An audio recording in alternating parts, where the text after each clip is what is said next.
Every corner of America to taste an afternoon of excellence. And on the 8th of February, 1987, this is the hottest ticket in town. As they arrive, they know it doesn't matter who wins or loses. It just matters that they are here to watch it. And these are the players they will be watching. We will be watching. Ladies and gentlemen, the 24 greatest basketball players in the world.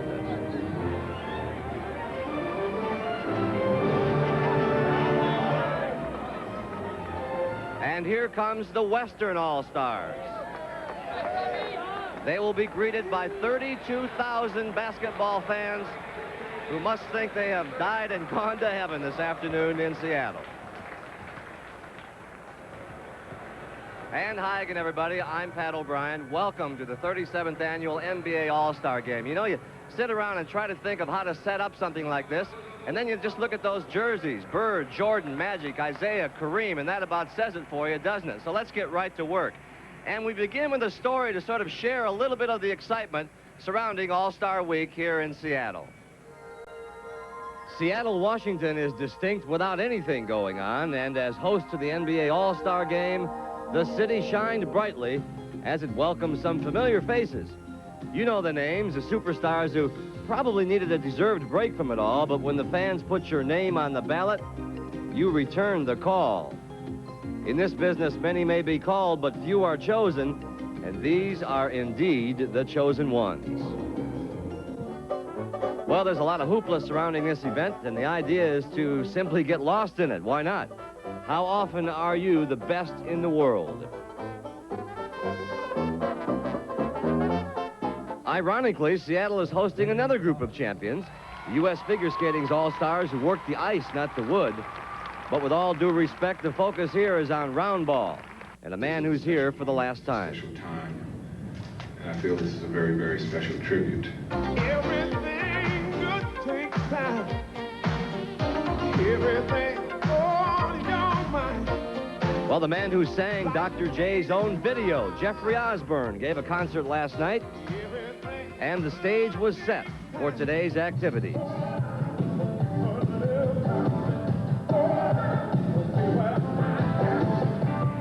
And a woo-woo-woo, Jeffrey Osborne. Well, you know, they call Seattle the Emerald City, and Dick Stockton is standing by with one of the jewels, Larry Bird. Let's go down to Dick. Thank you very much. And someone said, Larry, that you're like a James Bond movie. You know, you don't know what's going to happen. You're against all odds, and then when the credits roll, you're going to be triumphant at the end.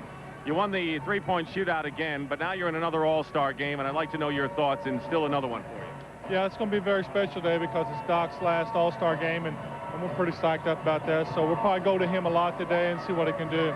Do you think when you look at all of the great celebration on Julius Erving that somewhere down the line they're going to be doing that with you, and you have a special feeling about that in that respect? Well, I really don't look at that right now. I just enjoy while I'm here and try to play as well as I possibly can. And down the road, if something happens, that's fine. But right now, I'm just interested in what's going on here. You're going to miss Julius when he leaves? There's no question. I had some great matchups against Julius Erving. I probably got psyched up playing against him more than any other player. It's just been great to go against him throughout my career, and it's just been nothing but enjoyment. If anyone can give him the good pass, you will. Thank you. Okay. All right, Larry Bird. And right now, let's go back up to Pat. Larry Bird's having a lot of fun here this week. He's been a joy to watch. Later on At the Half, by the way, we will have a special tribute to the Doc, who has indeed taught us all something about basketball and life. When we continue from Seattle, a special look at Joe Barry Carroll, who's come a long way from Joe Barely Cares. We'll be back from Seattle in a moment. Stay with us. And then there's Joe Barry Carroll, who just may be one of the most misunderstood athletes in the sport. But as with most misunderstood people, that's exactly what they are, misunderstood. This is my friend Eric Floyd here. He passes me the ball. Barry Carroll. One of the key considerations for a public person, I think, is to have a strong sense of self, to understand exactly, or to have some idea. I don't think anybody of what you are and what you're trying to be, because All right about that. The man who did it his way, Julius Erving. All right, this is the last go-around in one of these. It's the last go-around, as promised. And I'm just happy to be here, taking it all in. Happy to have my family and friends with me here. Happy to be here with you.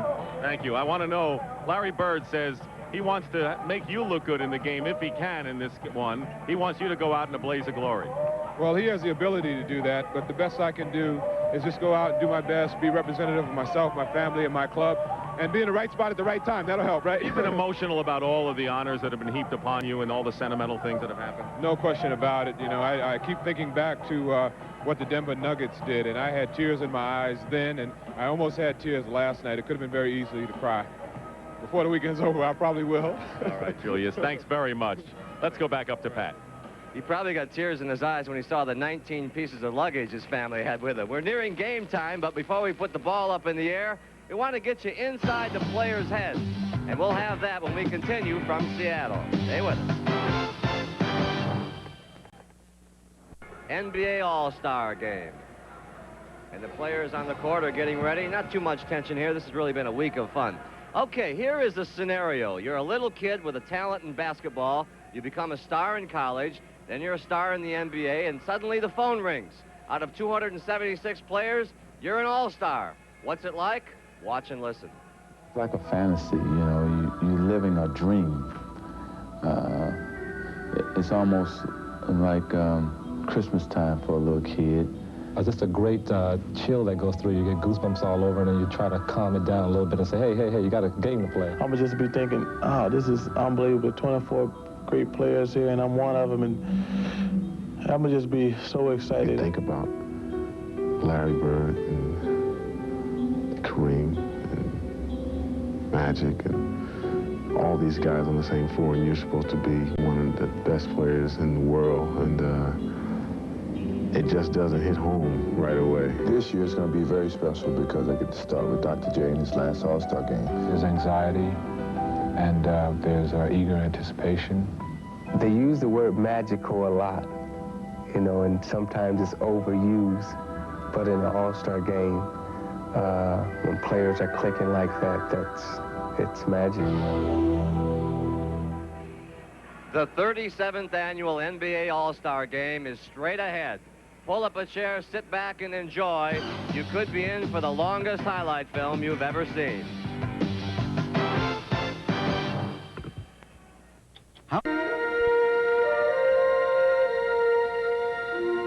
There is perhaps no greater spectacle in sports than the gathering of the world's best basketball players for the NBA All-Star Game.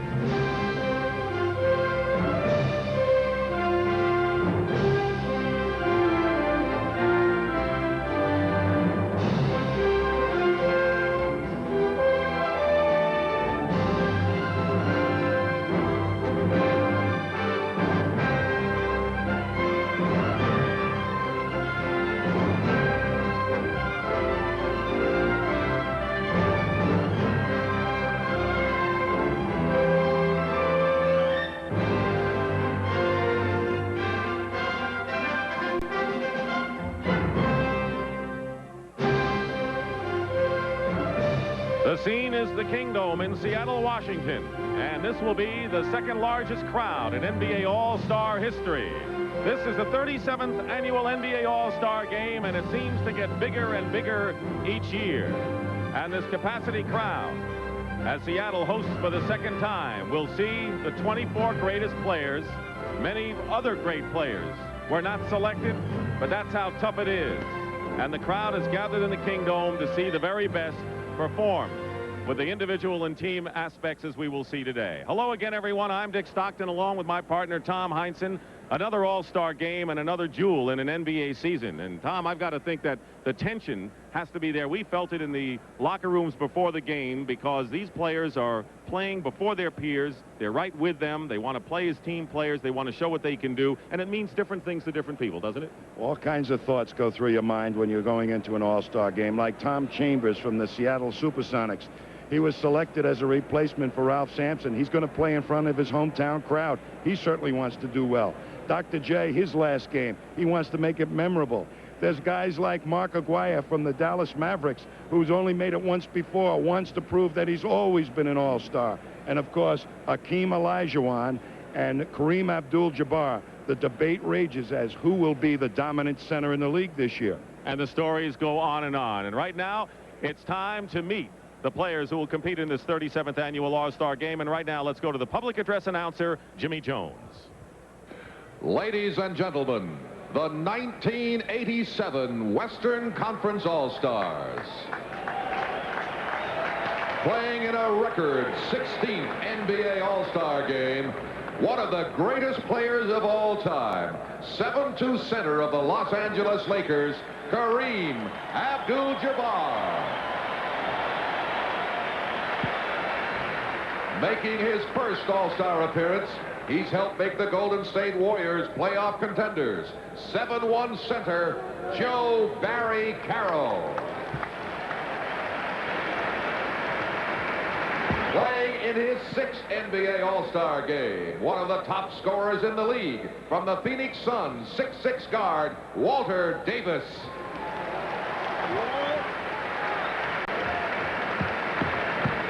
Making his All-Star Game debut, another member of the Golden State Warriors, 6'3" guard, Eric Sleepy Floyd.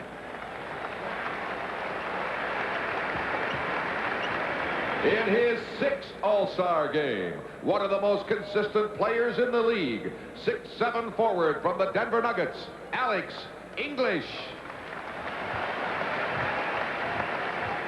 Appearing in his 3rd All-Star Game, he's one of the best shooting guards in the NBA today. From the Dallas Mavericks, 6'6", Rolando Blackman.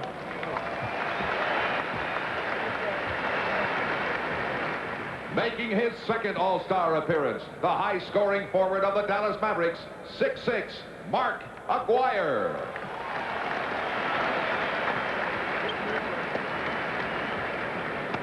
Now the starting lineup for the Western Conference. Selected to start by the fans, but unable to be here today due to injury, the Houston Rockets' Ralph Sampson. Starting in his place and making his first All-Star appearance, the versatile forward from the hometown Seattle Supersonics, Tom Chambers.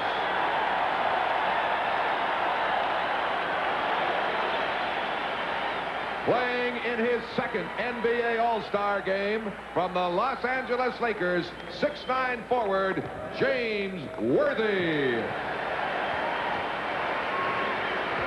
Starting at center, he and Sampson comprise the twin towers of the defending Western Conference champs. 7 feet from the Houston Rockets, Hakeem Olajuwon.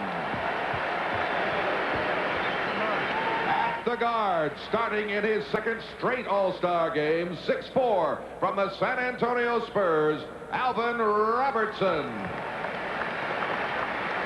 And the leading vote-getter in the West, making his 7th All-Star appearance from the Los Angeles Lakers, 6'9", Earvin Magic Johnson.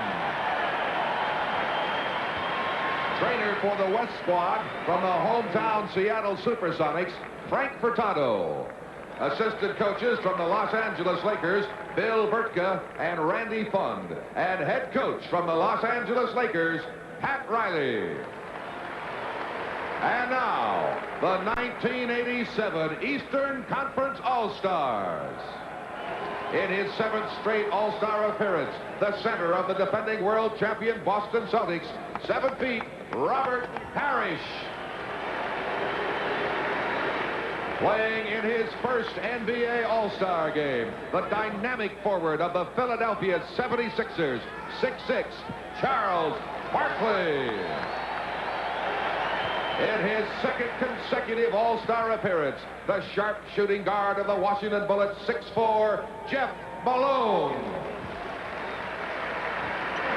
In his 3rd All-Star appearance, he's the trusty point guard of the Philadelphia 76ers, 6'1", Maurice Cheeks.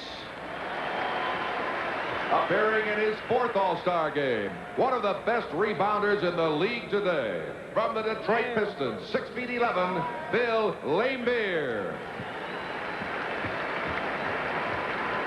Playing in his 3rd All-Star Game and enjoying his best season as a pro, from the Boston Celtics, 6'10", Kevin McHale. In his 6th All-Star appearance, the MVP of last year's game at Dallas, from the Detroit Pistons, 6'1" guard, Isaiah Thomas. And now the starting lineup for the Eastern Conference. Making his second consecutive All-Star appearance, the acrobatic forward of the Atlanta Hawks, 6'7", Dominique Wilkins. At the other forward, the league's most valuable player for the past 3 seasons from the Boston Celtics, 6'9", Larry Bird. Starting at center and playing his 9th NBA All-Star contest from the Washington Bullets, 6'10", Moses Malone. At guard, the leading All-Star vote getter and the league's leading scorer from the Chicago Bulls, 6'6", Michael Jordan.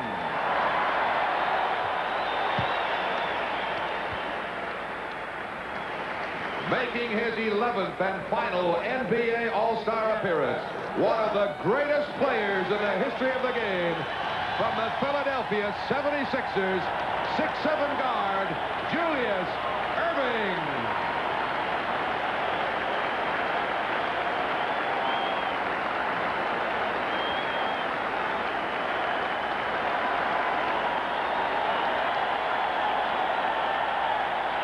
Trainer for the East squad is Jeff Snedeker of the Milwaukee Bucks. Assistant coaches from the Boston Celtics, Jimmy Rogers and Chris Ford. And head coach, also from the Boston Celtics, K.C. Jones.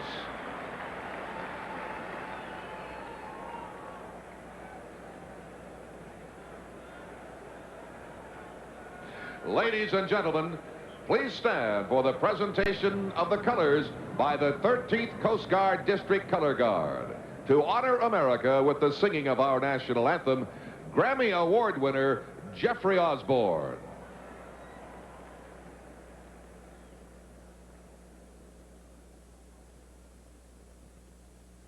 Oh, say, can you see by the dawn's early light what so proudly we hail at the twilight's last gleaming, whose broad stripes and bright stars through the perilous fight, all the ramparts we watched were so gallantly streaming, and the rocket's red glare, the bombs bursting in air, can prove through the night that our flag was still there. Oh, say does that star-spangled banner yet wave o'er the land of the free and the home of the brave?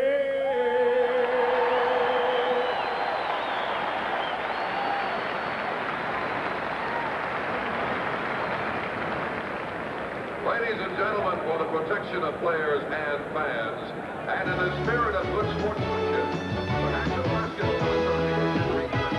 The 37th annual.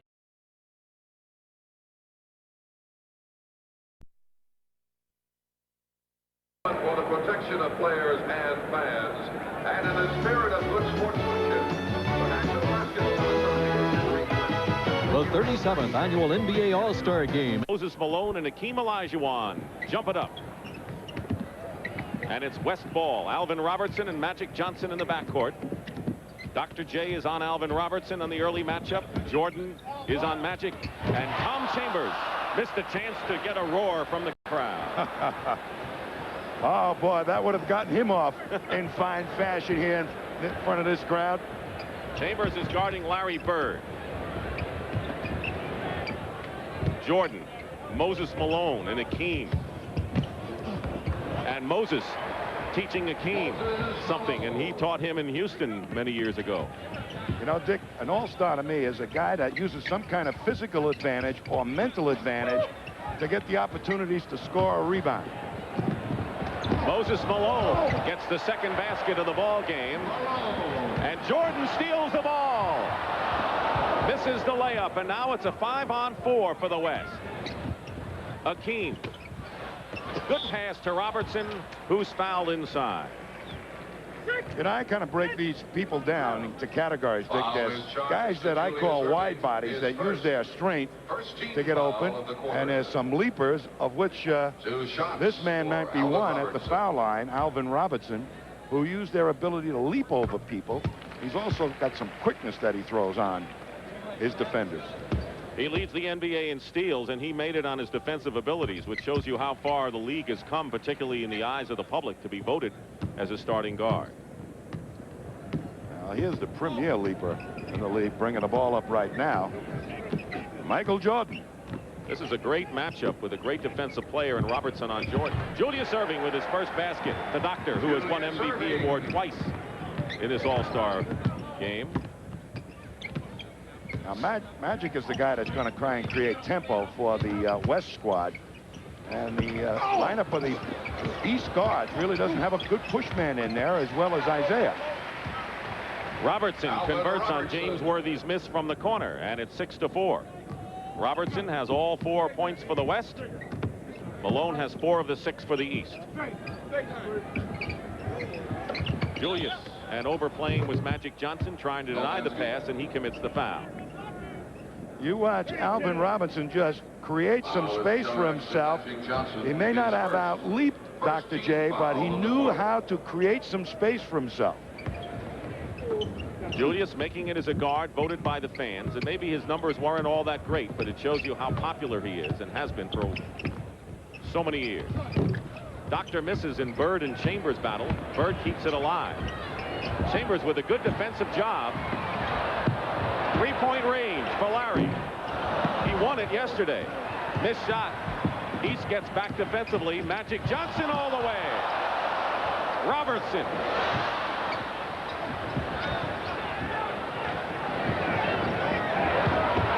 Dominique. Dave Cowens amongst the luminaries. Chambers, a good three-point shooter. But there's Akeem for the offensive rebound, and he'll go to the line. Foul is charged to Moses Malone. Akeem Olajuwon, I'll tell you, absolutely one of the wide bodies in the league right now. Super strength. I think probably next to Moses Malone, the strongest center in the league, and really coming on. I think in the other phases of the games that will prove how great he will be. And one thing we will see today, according to Pat Riley, we will see Akeem Olajuwon and Kareem Abdul-Jabbar in the lineup at the same time, with Akeem playing a lot of power forward today, so that'll be interesting. East leading by 2 with 9:20 remaining in the first period. Real challenge to Michael Jordan, who's usually a number 2 guard, to become the playmaker of this unit for the East. Wilkins, short, he said. Malone hurt him and converts for his third hoop. That was one wide body getting the offensive rebound, Moses Malone. Magic Johnson with a fancy play to Robertson. He's surrounded by red jerseys, and Worthy swoops in. They're crashing the boards early on here, and a foul. Both sides are hitting the boards hard, and Worthy went in. And James will go to the line. So Worthy, who was a starter last year, on the line. As Worthy, a real leaper, and there's another leaper. Robertson comes away with it. But look how nicely Dr. J makes him lose his balance, but he ends up fouling him. Worthy scored 20 points in his initial All-Star start a year ago. Not amongst the leaders in any department this year, but an offensive threat from the perimeter and inside.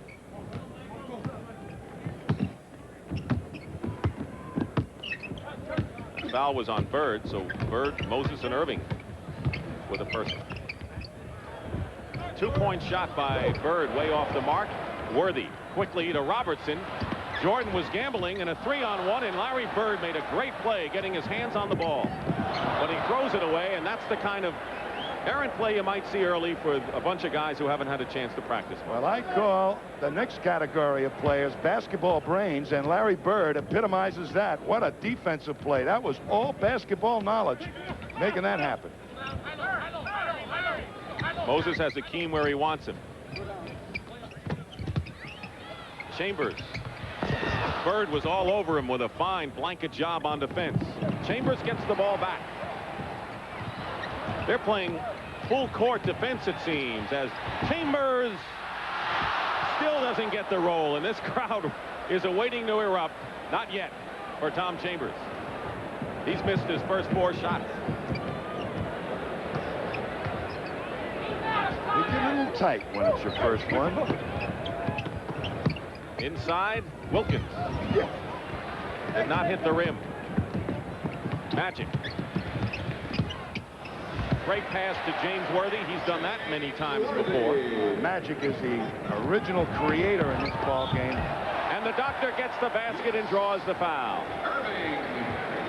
Here's Magic reading defenses. He's going to create a great opening there for James Worthy. Makes everybody react to him. That leaves Worthy wide open on the baseline.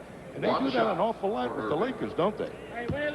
Just like in games in the regular season. The foul is on Olajuwon, and here is Julius Erving, who joins Bob Pettit and Rick Barry as the only players who have been on the All-Star team every year in their careers.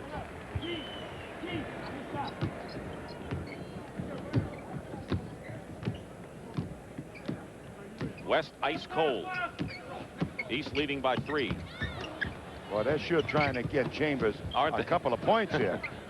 Wilkins nearly stole the ball. It's still West possession with 7:20 remaining, and he'll come in the game before long. Kareem Abdul-Jabbar in his 16th All-Star game.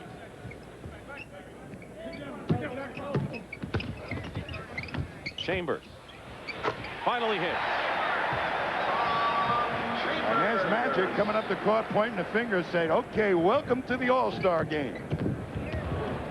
That may be the last shot they'll give him. Moses Malone missing outside, and Chambers boxes out and gets the rebound, but throws a bad pass into the hands of Moses. 3-on-3. Dominique goes up high. Wilkins has had a bad back, did not take part in the slam dunk contest yesterday. Timeout, and throughout the afternoon, we will show you some of the players and what they regard as the greatest influences in their basketball careers. And coming out, you'll hear what Michael Jordan has to say about his greatest influence. The biggest influence on my professional skills, or basketball skills, was my brother Larry. And seeing him perform on the court is like a part of me. You know, I didn't make it play any big-time college basketball, but I got the chance to follow him around and watch him do well, and I'm happy. And he used to beat me all the time, being at 5'7", and I was maybe 5'10". I probably taught him more than anything else is determination. I was determined that I wasn't going to let this guy beat me until he grew a few inches, and then I really didn't have any choice but to take a back seat. I was the shoe company in his career and had a record vote. And so pleased to be back healthy. Must have been eating him up inside not to be able to be part of this last year. Sure was, because he is a first-class competitor. Here's a key man coming in the ballgame right now, Isaiah, which will help put both teams on an equal footing with the creators, the runners of the fast break. He's probably the best man on the East has to create fast break opportunities. Now in the game for the East, Isaiah Thomas. Isaiah Thomas. Said the fans want to see freedom, and that's his kind of game.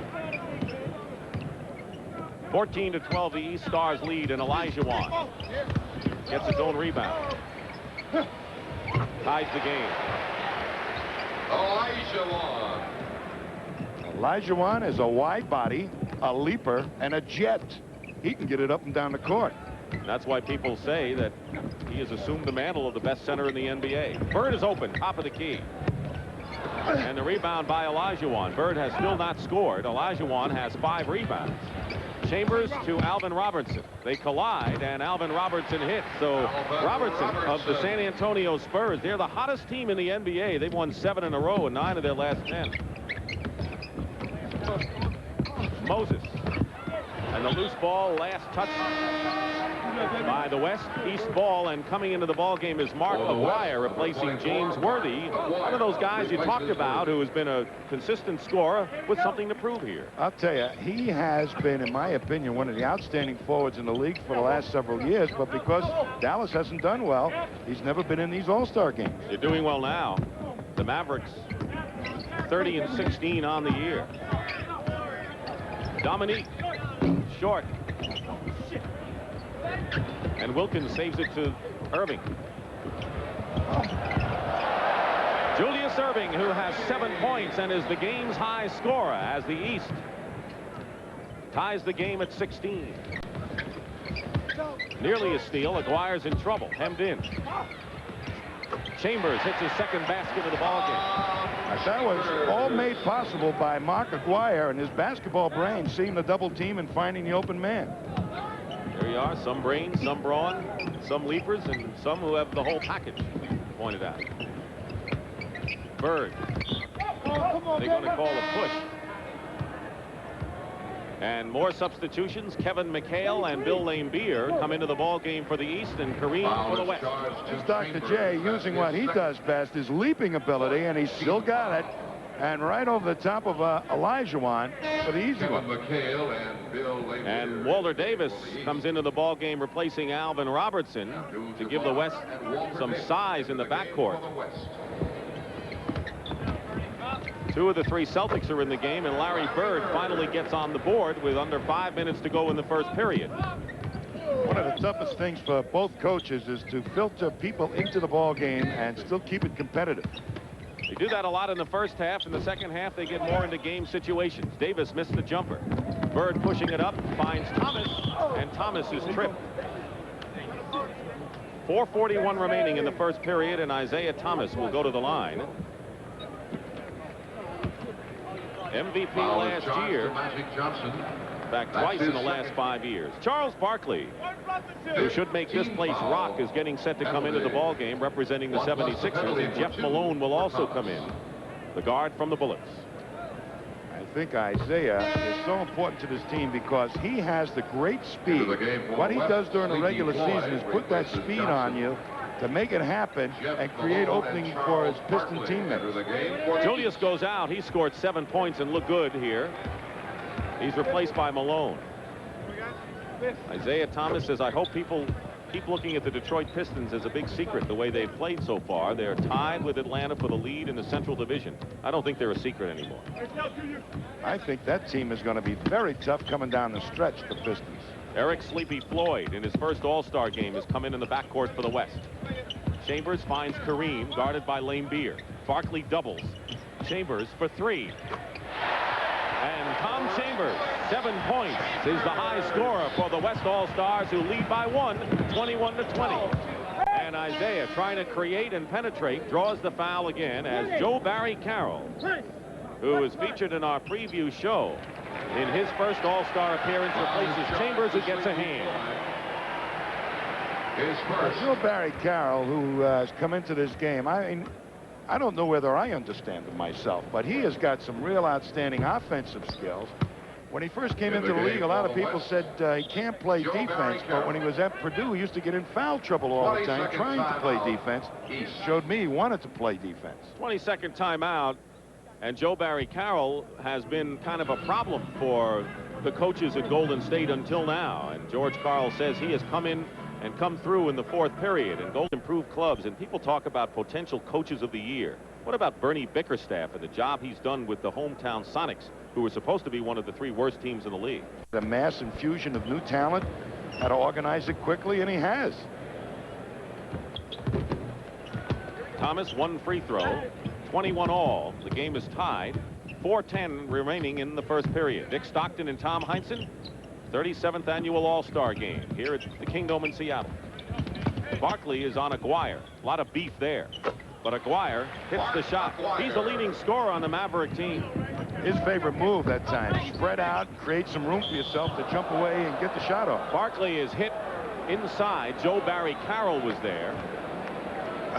I tell you, I love to watch Charles Barkley play. I think he's got the ability to become one of the premier players in the history of the league. He's got that huge body. He can leap, and he's Two eventually shots becoming for Charles a very Barkley. experienced ball handler and almost at the creator stage. He's creating opportunities for his teammates. Kareem Abdul-Jabbar with the personal foul. So Charles Barkley, who leads the NBA in rebounding and field goal percentage, and the last player who wound up leading the league in those departments was Wilt Chamberlain in his last year back in 1973. Barkley misses both free throws. Barkley's a forward. Wilt was a center. West by 2. Walter Davis finds Kareem. I don't think Kareem was expecting that pass. Jeff Malone found the wrong man. Kareem Abdul-Jabbar, his first basket, and the West up by 5, 25-21. And you see that chuckle on Kareem's face? That's an easy 2. At his age, he'll take all of those he can get. Barkley, up in the middle, draws the foul. But a lot of penetration down the middle so far in this ball game. I'll tell you, Isaiah Thomas makes things happen. He created a little opportunity there for Charles Barkley with the pick and roll. As soon as anybody leans towards Isaiah and somebody makes a move to the hoop, they will get the ball from this man. 2 personals on Kareem and Charles Barkley, who's been the big gun for the Philadelphia 76ers, who have been having their problems as of late. Well, they miss Jeff Ruland, of course, the Sixers. They made that deal, and they figured he was the kingpin in that whole deal to strengthen their middle. And I think had Ruland been able to play, we've been seeing a different 76er ball club. They trailed the Celtics by 6.5 games at the All-Star break in the Atlantic.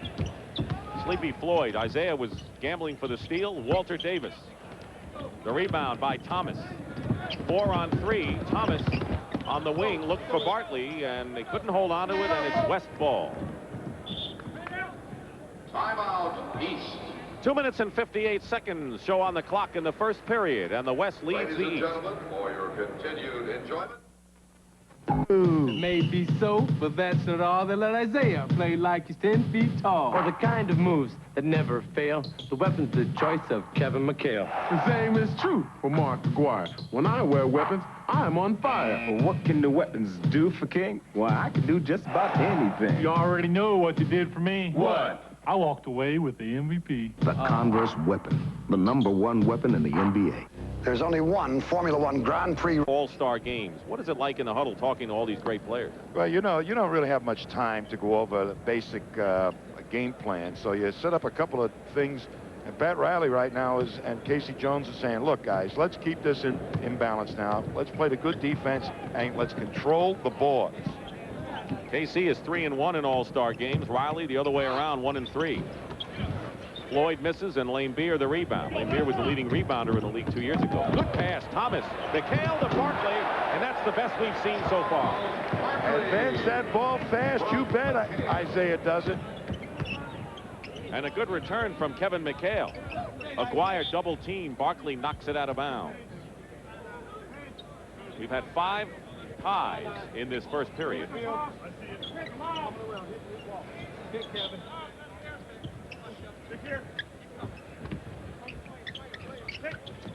Kareem setting a screen for Walter Davis. And Walter Davis hits the jump shot. 2 Lakers watching proceedings as the West regains the lead. You got to play tough defense on Isaiah Thomas. They isolated him on one side, and Jeff Malone hits the other side. Jeff Malone, one of the best outside shooting guards in the league. Aguirre finds Joe Barry Carroll. 2 minutes in the quarter. And Malone gets the rebound. Jeff, and under 2 minutes remain in the first period. Thomas to his teammate Lane Beer on the Pistons. Kareem clears. Now here's Floyd of Golden State. Almost had his pocket picked by Thomas, and a 3-point attempt missed by Aguirre. And he lost the ball. Got a little too fancy in the corner, did Mark Aguirre. You don't see a wide body like that putting the ball between his legs like Aguirre can, I'll tell you. That's pretty nifty stuff. Lloyd on Thomas. Malone coming off a pick. Chuck Knox, the head coach of the Seattle Seahawks, here. I think he sees a few tight ends in there and maybe a defensive back or two. Kareem was double-teamed. Good pass. Walter Davis to Joe Barry Carroll. Couldn't convert. Barkley quickly gets it out to Jeff Malone. He's got McHale inside. Look at that pass to Lane Beer. Yeah. That's Isaiah at his best. And, you know, the pass to McHale wasn't a good one, and McHale had to ad-lib to get the ball to Isaiah, who set it up. Well, McHale's got great hands on the wing. 29-27, a lot of pushing going on as Aguirre and Isaiah Thomas, who are two of the closest friends, along with Magic, you'll see. You watch McHale's play here. Malone puts it behind him. McHale can just about hold it. Gives it to Isaiah, who spots his teammate Lambier streaking up the court, and that's a lot of streaking for Lambier. Called the foul on Aguirre, and his good buddy Thomas now is on the line. For Isaiah Thomas. You know, Isaiah Thomas and Magic Johnson are such close friends, too, that this game is of importance to them because they both like to control the pace and tempo of the game. And they talk about it, I think, during the summers when they're out playing against each other. Who did the best in the All-Star game? The East with the lead. Time remaining, first period. Looking for Kareem Lambier with his work cut out for him. There it is, the skyhook. Why more people don't imitate that shot? When he turns to the right side, nobody can defend him. Lambier, you got to play him honest. He's a good outside shooting big man. Jeff Malone in the middle, cut off nicely by Davis. There's Lambier hitting the outside shot. Bill Lambier. And with 20 seconds to go, it's 33-29, the East in front. Sleepy Floyd has been the guy that's tried to pick up the creative ability of Magic. He had good penetration there, allowed Kareem to be wide open. Joe Barry Carroll shot blocked by McHale. 1 second ago, and that'll do it.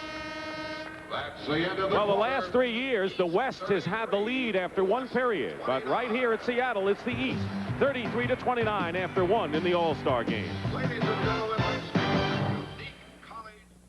Eric, smile. Eric, smile. Eric. They damage your body, and they affect your mind. Worst of all, drugs ruin lives and destroy families, just like yours. It's not okay to take drugs. If someone tries to tell you different, say I'll pass. We're all in this together, and we want you to know. The NBA family says no to drugs. Play it smart. Don't foul out. Live from Seattle, the NBA All-Star Game is... Game. He said yesterday, he says, I'm too nice for an All-Star game. I want everyone to play, but right this time, I'm here to win. And so we'll see if Pat follows up on that. You know, I think Pat Riley is the most creative man in the NBA in knowing how to use speed in both aspects of the game, offense and defense. The West hanging in there with that poor shooting in the first period, trailing by only 4, could be a good omen for them. Floyd giving Thomas all he could handle. Davis got a piece of it, and there's Kevin McHale. Is there anyone that can defend McHale really in this league? Well, when they try to match size up with him, he can out-quick those guys, and he's got such a smart basketball brain that he picks you apart. He's really got all his moves down. Kareem with another hook and a foul. No more than 4 points had separated either team before McHale's basket to start things off in the second period. Lambier commits the foul, and here is Kareem. 2 shots for Abdul-Jabbar. 16 All-Star games, more than anyone in history. Never been an MVP, though. I tell you, he is the only 7-foot-plus creator that I've seen play the game. He's probably the most effective passing center in the history of any type of basketball.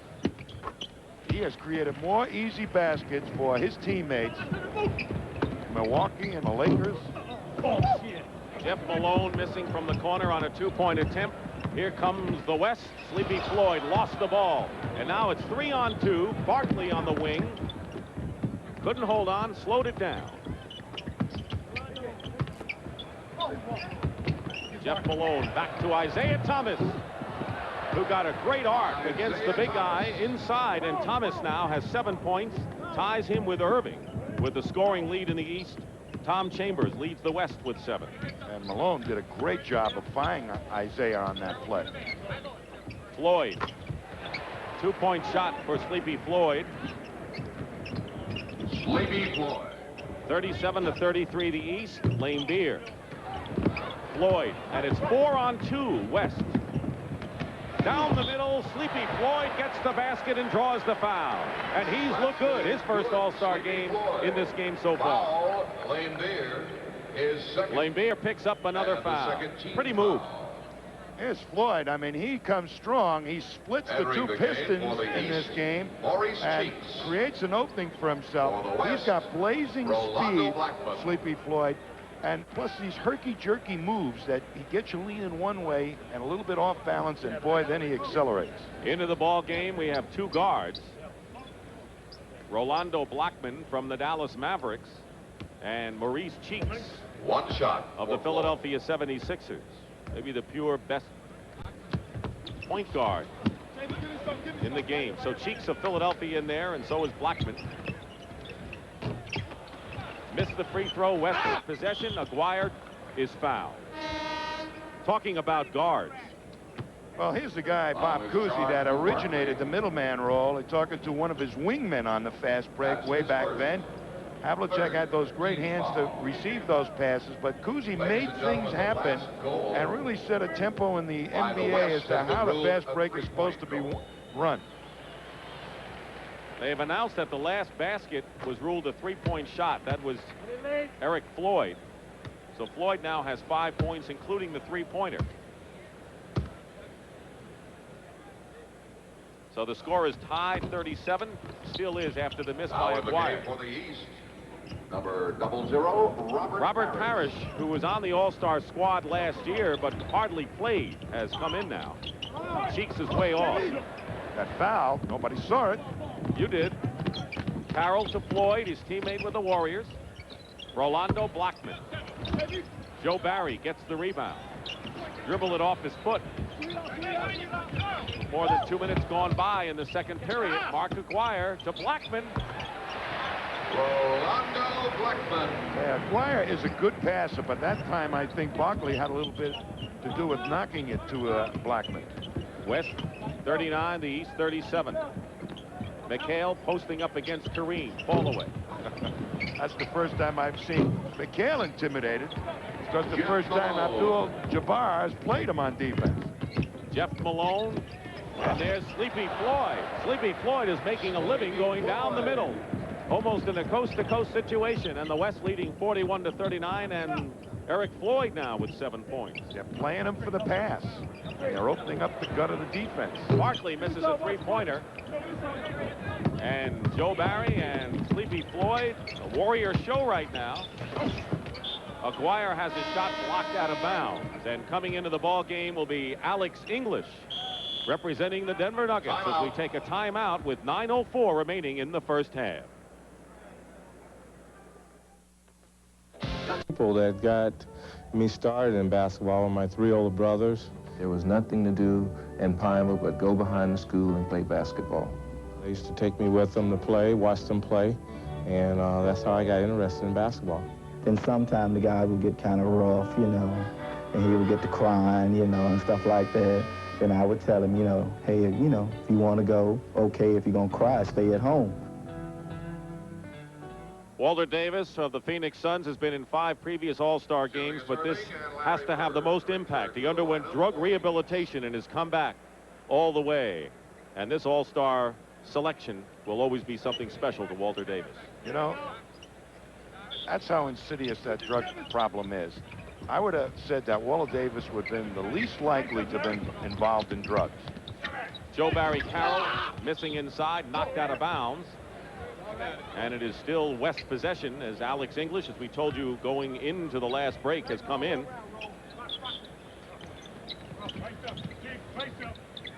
Carroll and Abdul-Jabbar, 2 centers in the lineup at the same time. English lost it out of bounds.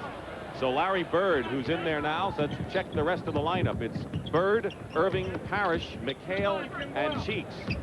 3 Celtics, 2 Sixers. Looking inside to Parrish against Joe Barry. Robert Parrish is having his best year of his career without question. I'll tell you, Robert Parrish has been immense for the Boston Celtics in the defensive rebounding department. Floyd tried to get in again. And we have a travel called. Floyd caught his own pass. Getting a breather right now is Akeem Olajuwon of the Houston Rockets, who are going to have to play without Ralph Sampson, who they say may come back before the end of the year with that cartilage damage to his knee. And I think Ralph Sampson has some difficulties in coming back conditioning-wise, even though he might get back from the injury. Julius in a crowd. Try to get it to Parrish inside, and Jess Kersey calls a foul. And it's on Joe Barry Carroll, and Julius Erving will go to the line. First team foul of the His quarter. popularity transcends the game. And there may have been other popular players in the game of pro basketball. He may be the most popular human being ever to play the game. I'll tell you, when he's in his heyday, and he's not too far off his heyday right now, I'll tell you. But what I remember about Dr. J when he would play is not only those spectacular dunks, but what it did to his teammates. I mean, when he made one of those slam dunks on the fast break, you could count on his team going to it for the next 5 or 6 minutes as hard as possible. He has 9 points and is the game's high scorer. 43-41, the East leads. Alex English in and out. Rebound by Parrish. Looks for the doctor, McHale, and now Cheeks comes into play. The doctor! McHale, with those long arms, follows it up, and Michael Jordan shakes his head in amazement at the doc's moves. Well, there was the teacher, and Michael Jordan was the student. Alex English getting inside. McHale going after the ball. Nothing called. You know, Larry Bird said yesterday this game is more physical than a regular season game because they let you get away with more. Blackman will go to the line. He's fouled. Well, the way they call a game for the officials, watch Dr. J now go up in the air, and he goes right around. He wraps around a player. Look at that. Lets him slide by. I mean, and that ball was still up there as soft as possible. And Kevin McHale says, with those long arms, I'm getting 2. Michael Jordan, who was watching now, will come in and participate. The foul was on Bird, his second, and Blackman on the line. We talked about the reasons why the Dallas Mavericks are having a tremendous year. There's one of them. I'll tell you, Michael Jordan that man, replaces Cheeks. Rolando Blackman, has been probably a premier basketball brain and a big player. He shoots over people, but nobody uses picks better to free himself to get a shot off than Rolando Blackman. Brooklyn born, grew up in Panama. The East leading 45-43 with 7:20 to go in the first half. Bird saw an opening, went in, left-handed shot, and Larry Bird, who has 4 points in the game, gives the East a 4-point lead. Coming right back was Alex English, and it was off the side. It'll still be West ball.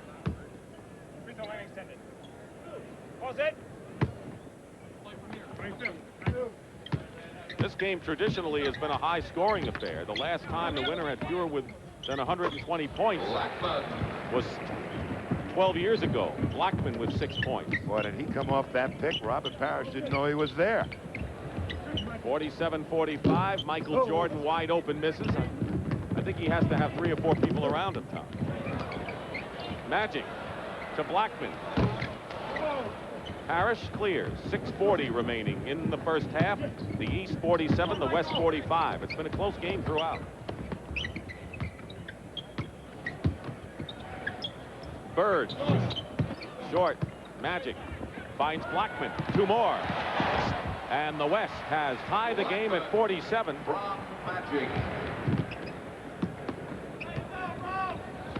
Game has been tied 10 times in this first half.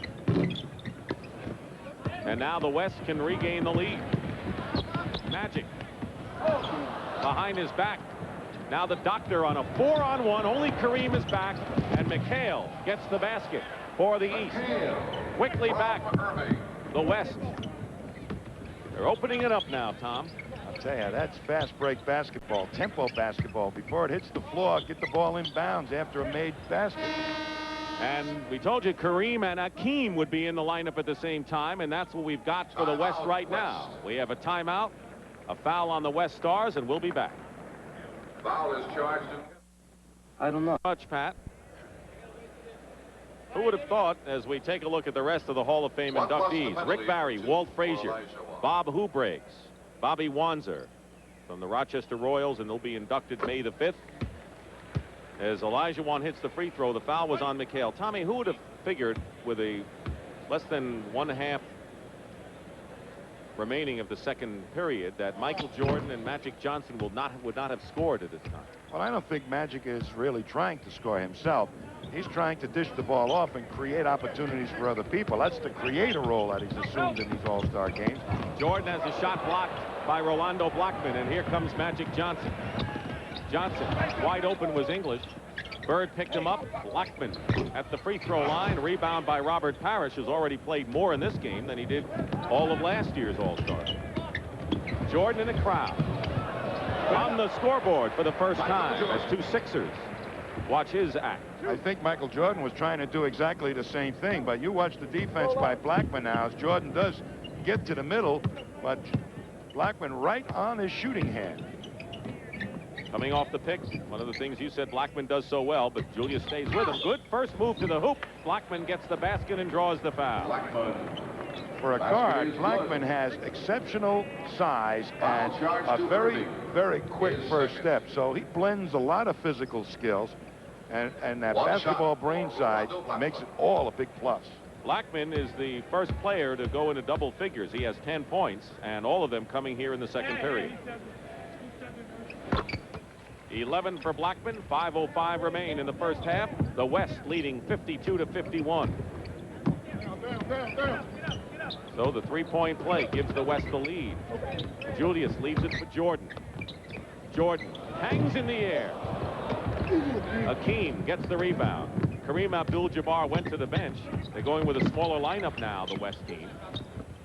Blackman does a fantastic defensive job on Michael Jordan. Magic Johnson scores there, and that's his first basket. He's forced to take that one.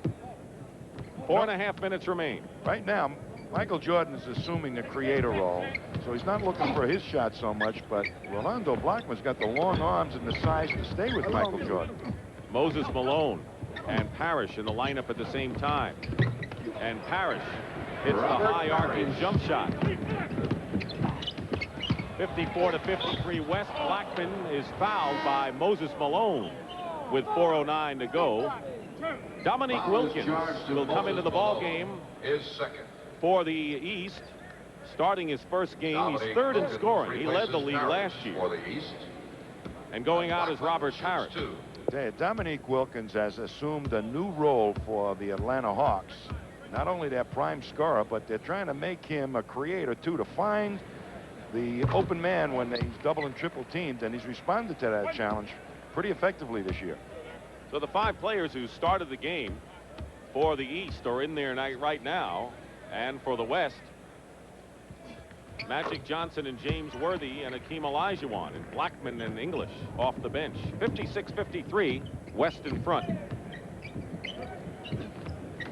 Jordan posting up against Blackman. Fine play by Blackman. Regained his positioning. They try to double. There's Dominique. Let's go. Great play by Dominique Wilkins. Well, that was like waving to your mother on a jet plane taking off at the airport. Speaking of airports and airplanes, there's Magic Johnson. 58-55, the West. Their biggest lead was 4. The East's biggest lead was 6. Bird trying to find Julius. He said he'd do that. And runs into a brick wall by the name of Hakeem Olajuwon. Here's Dominique on a drive, and you watch how high up he goes. And he's up against Olajuwon, who's a pretty good leaper himself, but that kiss off the top of the glass, he's got the ability now to take the blow, Dominique Wilkins, and still make the shot count. Foul was on Alex English. West with only 2 team fouls. East getting it out of bounds. Malone inside on Olajuwon. Those two have worked during the offseason for years. Stolen by Bird.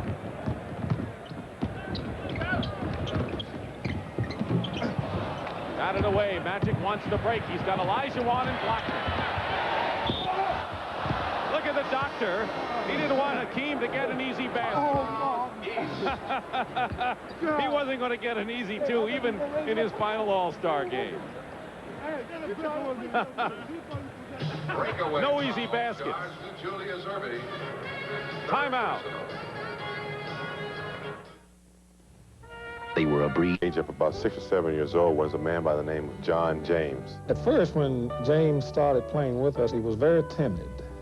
And after working with him several years, we had an opportunity of seeing him progress into a very vicious type of a ball player. He started me in the boys club where there were many activities, and therefore I wasn't able to hang out with the gangs and on the street. Here's a person who is looked upon as a model and a very positive model for many of the young persons in this particular area. James Worthy's picture hangs on the wall of the boys club over the words "Aim high and you can reach your goals." We want to remind you, big event on CBS Sports Special.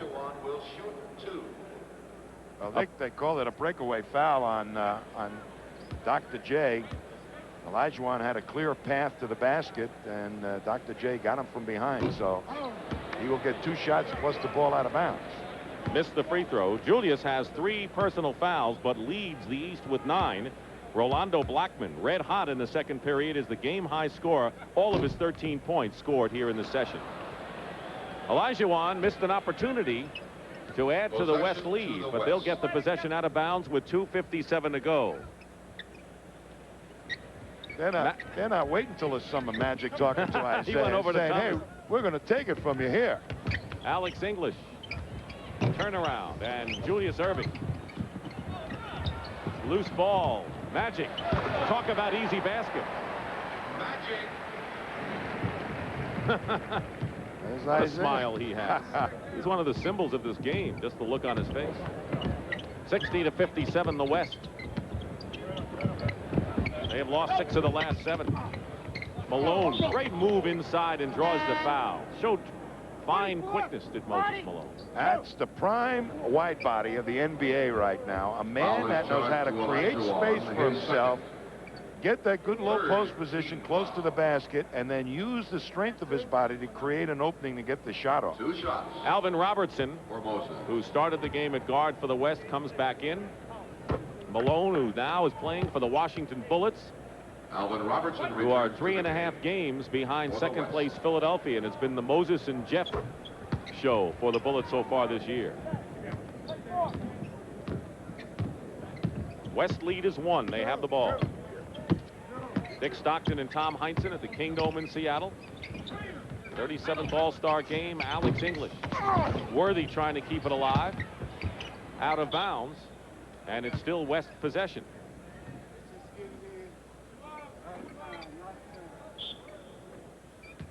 English has missed all of his 5 shots. He usually has a feather touch. He's always around the top scorers in the league. 2 minutes in the quarter. Under 2 minutes to go in the first half. Good move inside by Worthy. He went around Wilkins in one of the best moves of this game. And what a shot he put in. On the other side, Wilkins trying to come right back with it. Olajuwon, it's 4-on-1. Bird, the only defender. Magic Johnson to Worthy. What a helpless feeling when it's 4-on-1 and the man with the ball is Magic Johnson. No chance. West with the biggest lead they've enjoyed, 64-59, with under 1.5 minutes remaining in the first half. Jordan into Olajuwon, and that crowd oohed and awed. That ball almost went in, but let's watch Worthy. You watch Worthy with this real jet speed. A little head fake creates the opening on the baseline, but look at him leap and then shoot it off the glass with his left hand. I mean, that's thinking, too, when you're caught in the middle of a shot. So Jordan, on Olajuwon's 3rd personal foul, misses the first, and Kareem Abdul-Jabbar comes in for Olajuwon, who goes out with 3 fouls. Jordan has scored 40 or more points. Well, you see it, 22 times this year. Averaging 37 on the year, and could have the highest scoring average in 23 years if he maintains that mark. West 64, the East 60. Worthy from Magic in a split second. Dominique Wilkins got caught looking the wrong way, and the 2 Lakers They run that play so effectively for the Lakers that you better watch out. And the West has opened up a 6-point lead, and Casey Jones wants to talk things over with 1 minute and 2 seconds remaining in this first half. Next weekend on Full of the team coming out of that division if I were the Boston Celtics, because there is some power there. We've seen a little power here, and we want to remind you that the Prudential at the half is coming up shortly. We have 1:02 remaining in a tight game. 6-point West margin is their biggest of the game. The East also had a 6-point lead early in the quarter. There was a glimpse of Detlef Schrempf of the Dallas Mavericks, who just missed out in the 3-point shootout battle with Larry Bird. You'll see highlights at halftime. Michael Jordan with a fantastic move, has 5 points in the game, but he's just getting heated up. Out of bounds, last touch by Bird. West ball, and the West leading by 4. Here's the rebounding story this period, at a huge lead for the Western Stars. Kareem doubled, tripled almost. Wide open, Alex English. Kareem gets the tip in. I'll put that in your scrapbook. At his age, an offensive tip-in, a one-step offensive tip-in, boy. Great. English was gambling for the steal. Jordan for 3 points. Miss. Julius saves it to Dominique. Dominique going after it, and Kareem to Worthy. Jordan is back. Worthy. 12 points for James Worthy, and he has been a wide open court star in this first half. And it's an 8-point lead for the West, the biggest lead either side has enjoyed. Julius finds Dominique. The basket is good, and a foul. Great teamwork with 2 outstanding players on the East. You better get back fast on defense against this West, particularly if there's 3 Lakers out there, because stuff like this happens. I mean, that's the tomahawk in action. And you know, you just stop marveling at that, and before you know it, you have Julius passing to Dominique for a nifty basket on the other end. And a 3-point play by Wilkins, and it's 70-65, and now Pat Riley calls a 22nd timeout to set up the last 7 seconds of this. 3:30. Final seconds being kicked off. 4 seconds. Magic out of bounds, and it's still West ball with 1 second to go. The last 14 points for the West have been scored by the 3 Lakers in the game. Worthy, Magic, and Kareem. Magic, and that'll do it. That's the end of the first half. Pat O'Brien will be back with the NBA All-Star Games at the half from the Kingdome in Seattle after this message.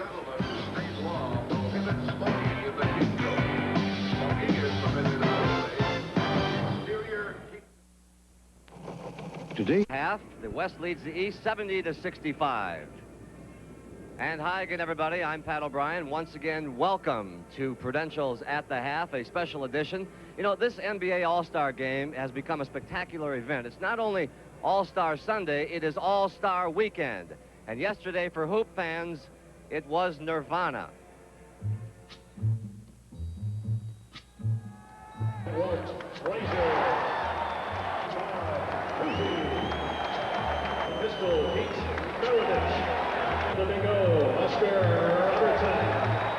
They are legends in our minds, and yesterday they returned to the hardwood one more time to make us been received, and you know, I'm just happy I was inducted. Really, the Oscar of basketball achievement, it's something I never really dreamt of. My earthly goals were a lot lower than that, because that was something that I never really thought was reachable. Well, there is no doubt Larry Bird will enter the Hall of Fame. He currently owns basketball's 3-point stripe and the riches that go with it. Larry's feats here are legendary as well. So is his nervous system. Pressure does not penetrate Larry. For Detlef Schrempf, a winning check would pay for his forthcoming wedding. And he came so close as Bird went into an extra shootout to survive round 1.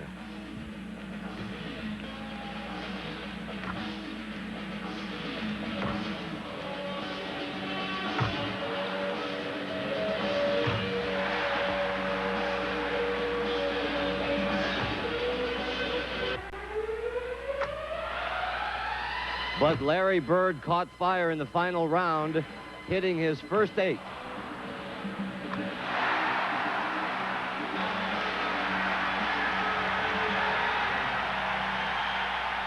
And Detlef had one final shot for the Golden Honeymoon.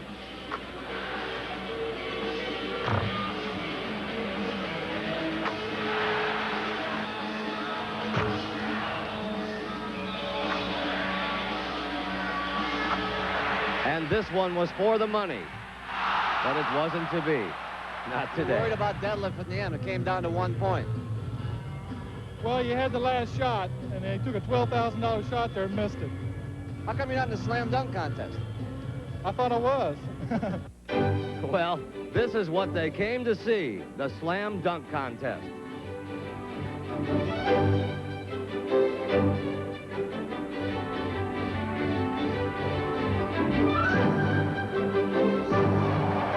Even defending champ Spud Webb decided to leave it up to the tall guys.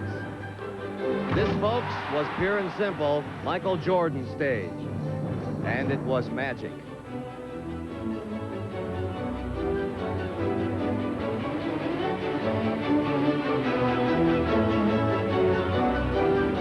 He made the best jams look like jelly. Because as heaven knows, there is only one Mr. Jordan. You told me this morning that 360s don't win slam dunk contests. I guess you're right. What wins them? Just leaping ability, or what do you think? I think there's something that the people haven't seen. The gliding, the hanging, the pumping, the how high you can get above the rim, that will win. And I just knew everybody could do a 360, so I decided not to do it. You can fly, can't you? For a little while.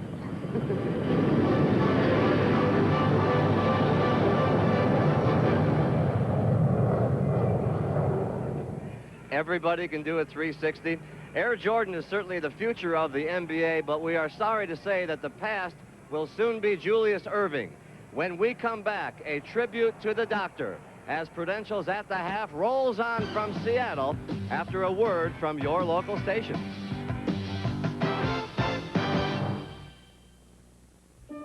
Well, you know, you walk around the Kingdome and talk to some of the fans, and each and every one of them is having a great time here at the NBA All-Star Game, and it is quite an event on this Sunday, the February of 8th. We do have some breaking news for you here on At the Half.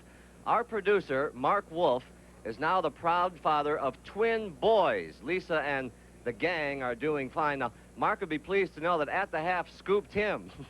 He's on an airplane. He doesn't even know about it. He thinks it's a boy and a girl, so congratulations to the Wolf family. How does one say goodbye to the doctor? Well, it seems like we can't come up with enough thanks and praise for the man who has transcended the game of basketball. How do we say goodbye? We say thank you. Jewel, I hope life after basketball gives you the pleasure, the success, and the reward that life doing basketball provided for you. There are more memories to be made here in Seattle. I'm Pat O'Brien. Thank you for joining us at Prudential's At the Half. Enjoy the second half here on CBS.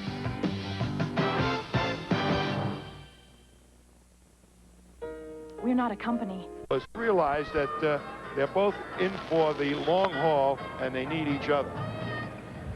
All right, that's what's happening off the court. On the court, Michael Jordan has the ball as we start the third period. The last 7 West baskets were layups, so their inside game has been working, and now the East trying to cut that deficit right now. It's Wilkins, Jordan, Bird, Moses Malone, and Julius Erving, the same 5 that started, and that's the way it is for the West as well. 5 seconds. Difference in the game has been the shooting changeovers from the first period to the second, where the West went from 38 to 52%.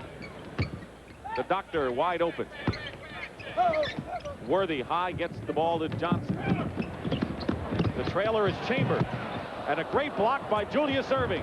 Chambers, the trailer, was blocked by the doctor, and the East at the other end gets Moses Malone into things, and Moses has 12. Both teams trying to get that fast break attack in high gear quickly. And no one has really taken control. I'm talking about an individual player.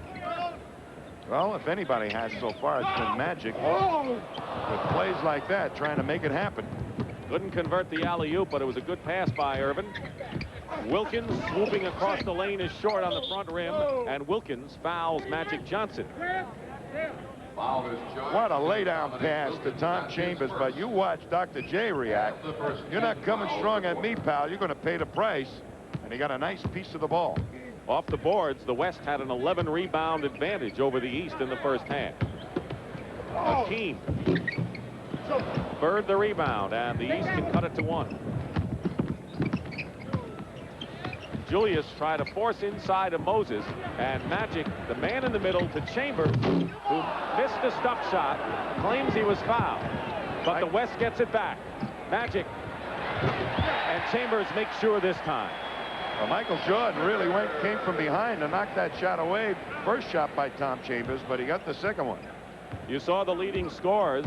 Moses Malone has 12, Julius Erving 9 to lead the East. Rolando Blackman 13, James Worthy 12 for the West, as Larry Bird makes good on his third basket of the game. Right now, both coaches trying to feel out who are going to be the guys coming down the fourth quarter that they're each going to use. Right now, they have the starters, the guys that the fans voted. Turnover, Jordan. I think that's the shot he won the slam dunk on. Or at least got to the final. Robertson going to the hoop, and a loose ball foul.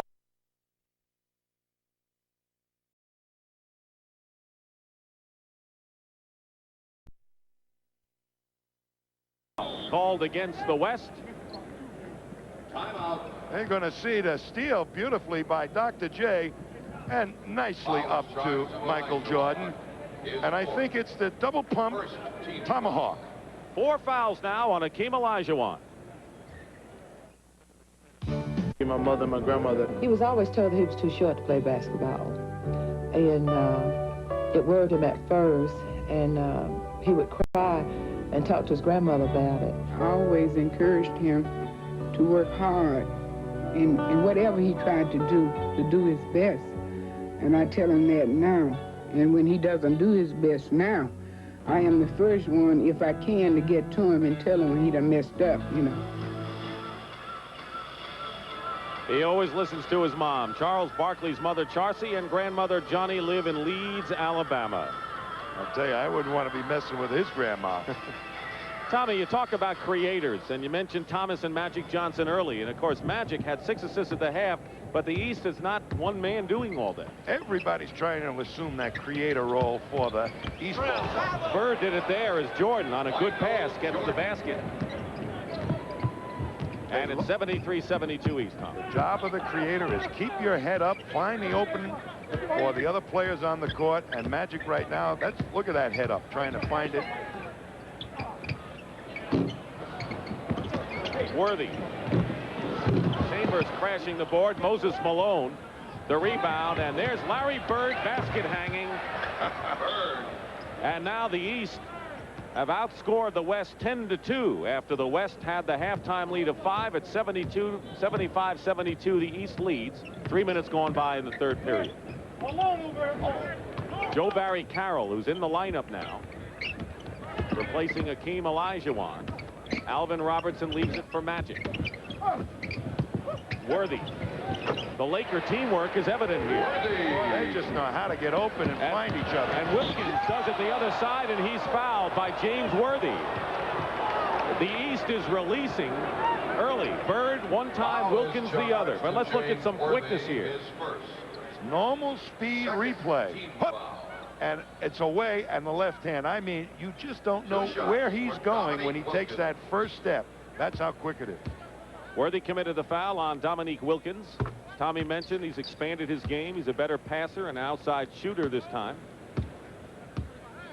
You know, it's so difficult for a guy who has a lot of physical skills and is used to using them and overpowering other people. Robertson 2-on-1.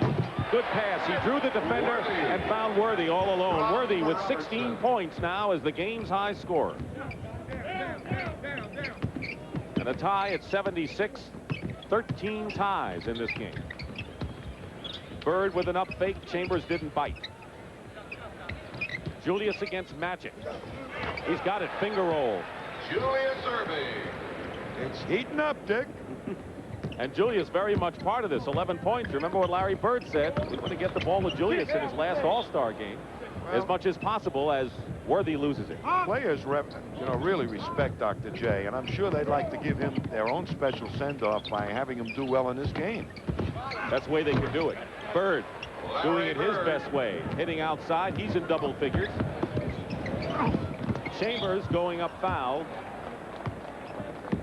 33. Let's take a look at Alvin Robinson making something happen. And there it is. He just lifts and then lays down beautifully for James Worthy. I mean, that was a 4-on-1 opportunity. Larry Bird had them all. And believe me, with that type of ball handling, nobody can defend it. Tom Chambers. Pat Riley said he would have been a starter for me anyway. And he said, I'm not dumb. I'm not going to sit Tom Chambers at the beginning of this game and have the crowd boo me. He started it. He's coming into his own. A very versatile player. He's got some beef, he's got some size, and he's got some skills. 80-78 the East with the ball and the lead. Good feed inside. Malone in good position, and he's fouled. When you get the ball to Moses that close to the hoop, he's either going to score or get fouled. And Joe Barry Carroll commits the foul. Nobody in the league right now knows how to use his body as well as Moses Malone in that low post area. I mean, he gets the best position of anybody consistently. Has he done a number against his former club, the Sixers? Washington's 3-0 against Philadelphia this year. I think he's not done it against his former teammates. I think he's done it against his former owner. I think the two of them didn't see eye to eye, and that's why he gets upset.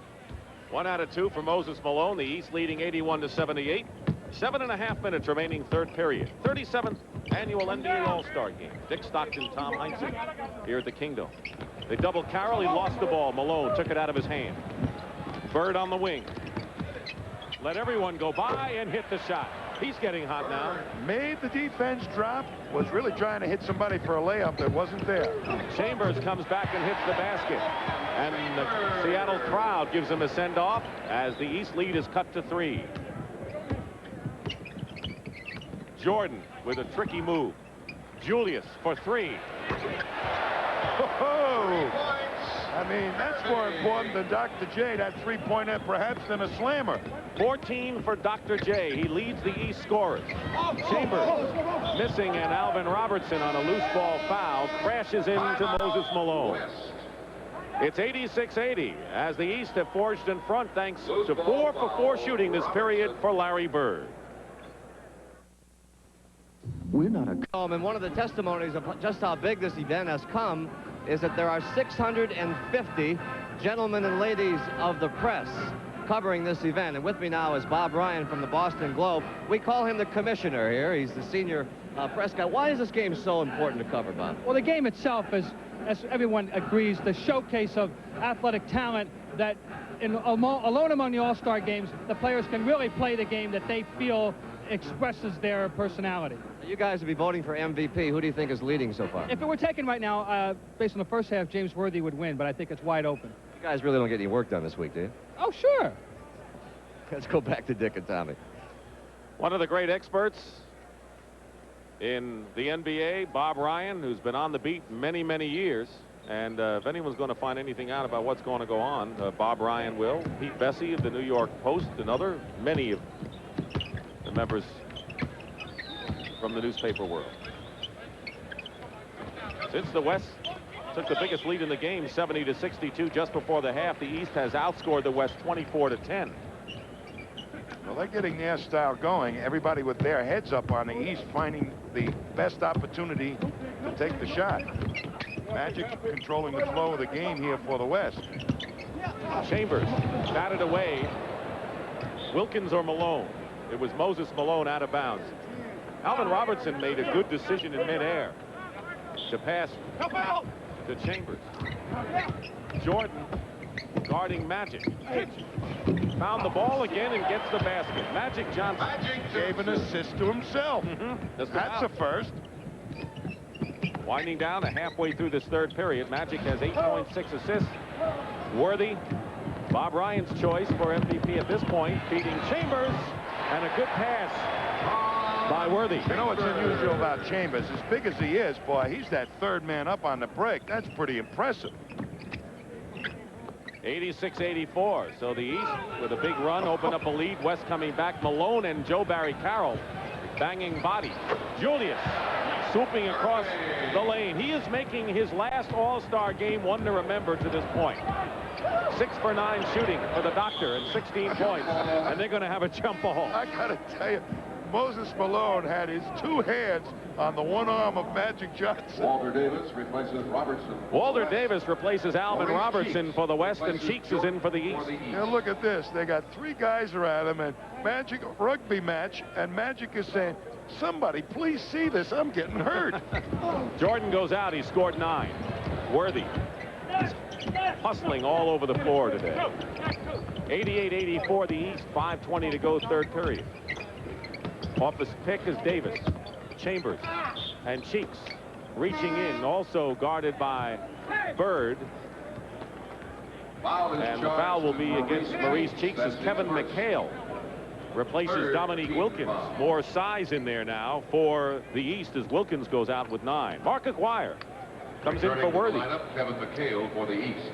2 shots. Well, they give up a little speed, but Aguirre gets it done in close to that hoop and from the outside. So with McHale coming in and Aguirre coming in, it looks like that we're getting more of the big beef at this juncture of the game, and the East leading by 3. Tom Chambers representing the Seattle Sonics, 1 out of 2. Reggie McKenzie, former Seahawk and Buffalo Bill lineman. Julius, Cheeks, McHale, no basket. Foul before the shot. It's Joe Barry Carroll. They are really searching out the best opportunity shot that the East Ball Club. And that's what's created the little lead that they have right now, but doing it very, very effectively. Maurice Cheeks will be on the line, and we'll go over to talk with Casey Jones. You know, I love Maurice Cheeks. I mean, there's a guy that goes out and plays absolutely tough defense. He's a jet. He's one of those guys that uses speed, but he does it, I think, more defensively than any other way. I'd hate to have been a guard and played against Maurice Cheeks because you'd never get by him. At least I wouldn't have. Charles Barkley comes in, replacing Bird. So right now there are 3 Philadelphia 76ers players in the lineup, and Moses Malone, an ex-Sixer, team with Kevin McHale. And it's 90-85. The East leads, just under 5 minutes to go in this period. Every member of the East squad is in the scoring column. Cheeks the last. Walter Davis. Rebound Moses Malone to Cheeks. He's got Doc and Barkley on the wings. Familiar faces. Cheeks try to get it to Moses Malone. Knocked away. Irving slowed up Davis. Magic try to get it to his pal Aguirre and threw it away.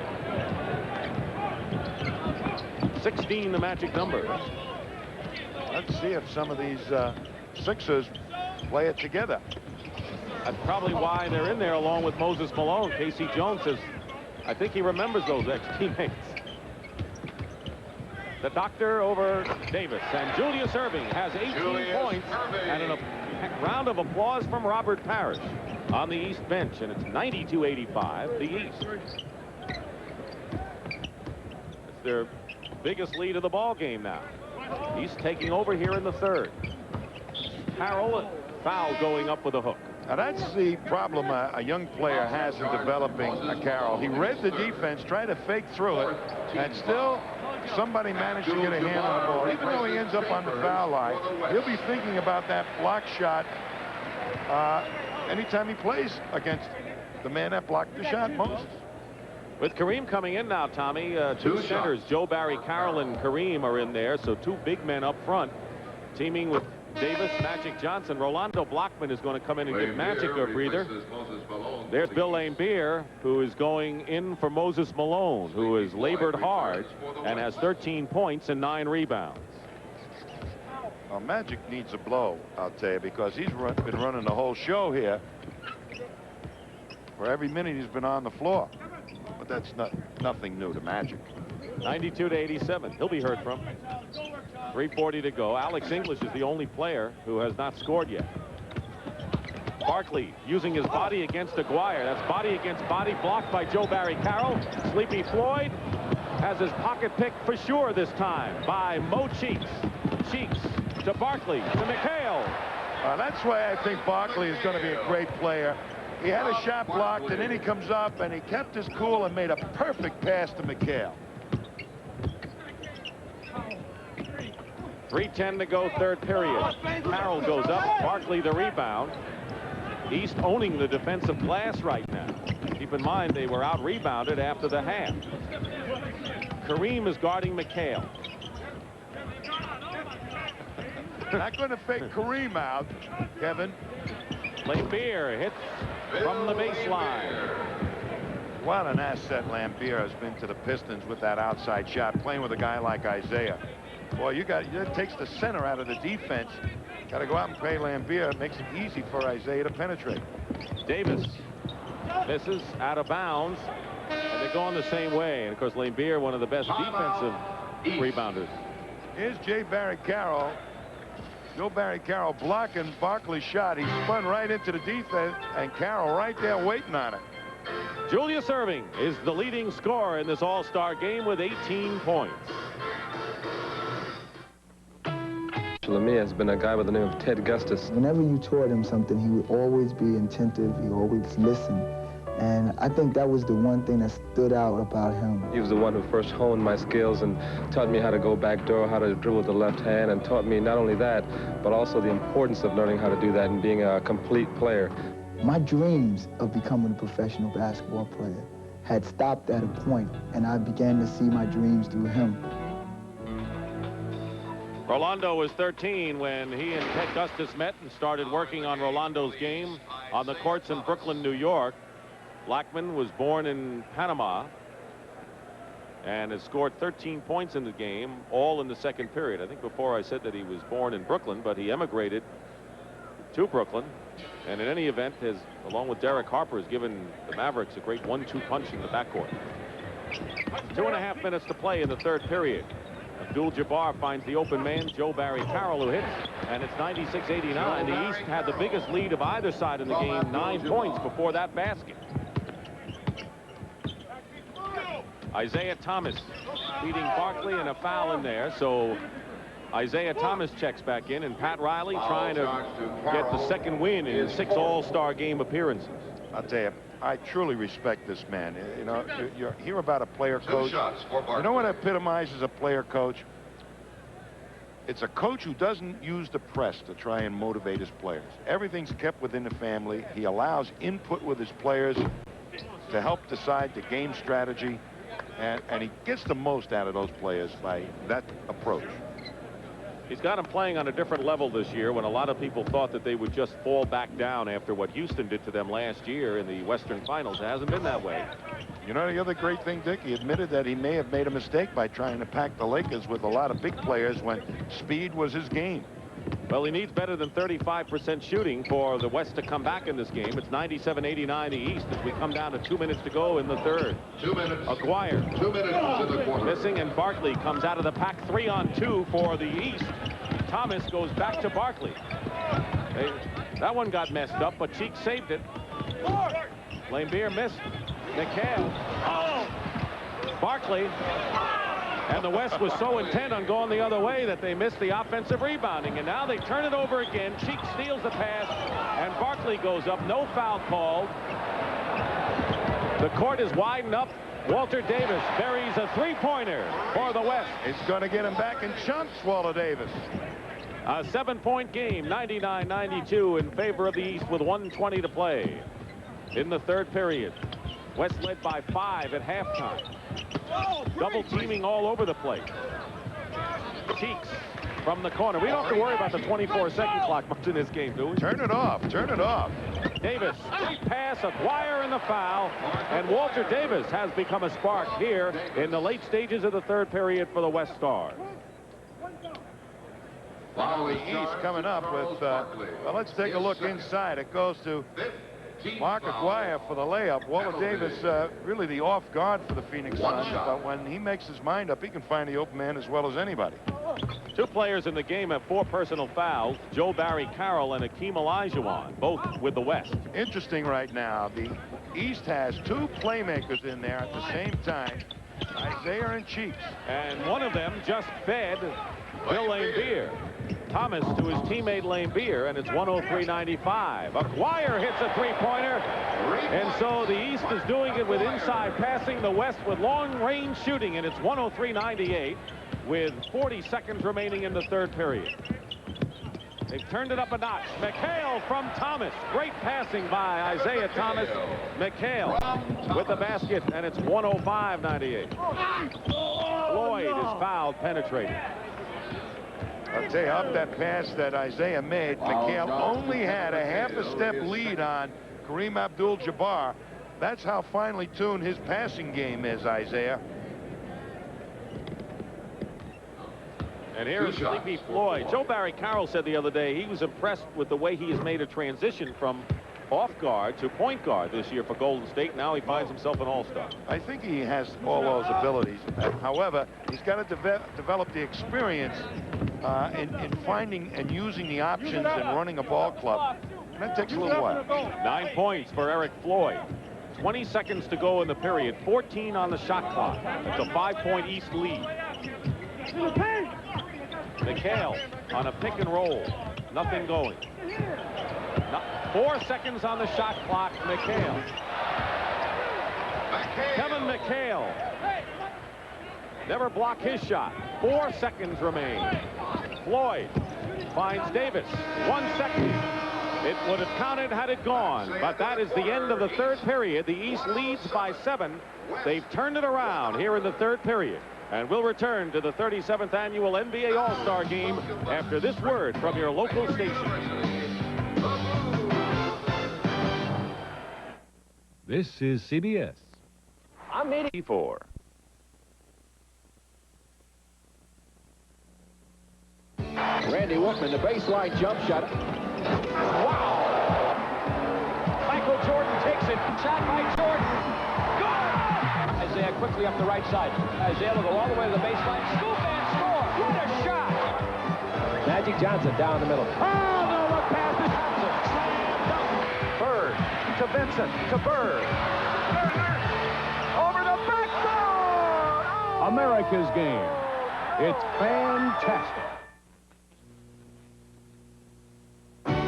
Coverage of the 37th annual NBA All-Star Game. 9 points in the third period, and there's the way the scoring has gone. The shooting has gone thus far. And the West has come back with twin towers, Kareem and Akeem. Along with Davis, Blackman, and Aguirre. So 2 Dallas Mavericks are in there now. Olajuwon trying to get it to Kareem out of bounds, and they're going the same way. It's West ball. I'll tell you, Casey Jones, you want to read about something very interesting, get his book Rebound, because this man has come back from failure, what he considered failure, to become one of the outstanding coaches in the NBA. Sleepy Floyd missed a three-pointer, and then the rebound is put up by Walter Davis, and it's 107-102. So the West trailing now by 5. Thomas throws it away. At the conclusion of the game, Tom Heinsohn and I will select the Miller Lite Player of the Game.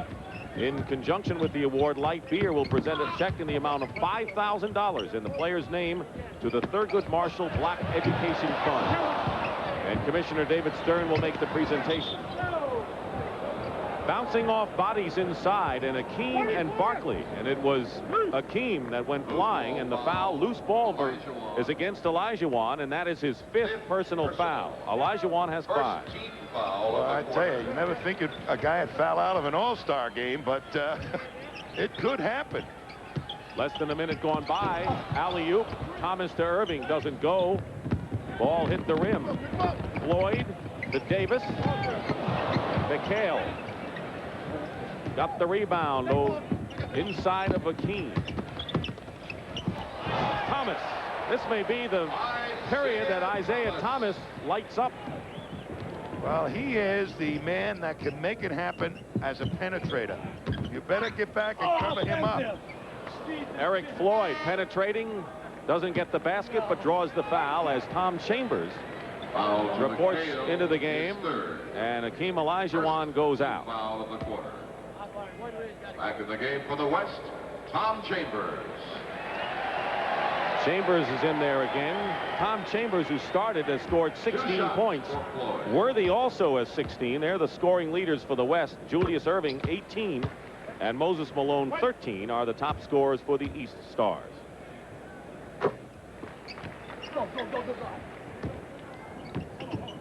Well, it's still anybody's ball game here.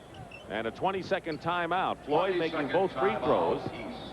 And a timeout, 20-second version. There is Commissioner David Stern on the left, and CBS Sports President Neil Pilson next to him on the right. And there is Casey Jones telling all these great people what to do. He's a perfect guy to coach an all-star team, too. Because he gets along so well with the players, and he likes to have as much fun as they do. You know, that he asked the players if they how much they want to play. You know, and last year Robert Parrish did not want to play that much, and so he didn't. He makes the final decision, but he polls the players as to how much they really want to get in action here. Well, they love him for it. Minute and a half elapsed here in the fourth and final period. Isaiah Thomas, Barkley, and Irving in the perimeter. Three-point attempt by Barkley. And there's Thomas. Basket good and a foul. Yes. Thomas going to work, and his buddy looking on. Magic says, get me back in the game. I want to get a little piece of that guy. Chili back. Look. You know, they love to play against each other. You know, it becomes a mano-mano duel. Who can run the fast break better, Isaiah or Magic? Thomas with 12 points and 4 assists gives the East an 8-point lead. Their biggest lead was 9 in the third period.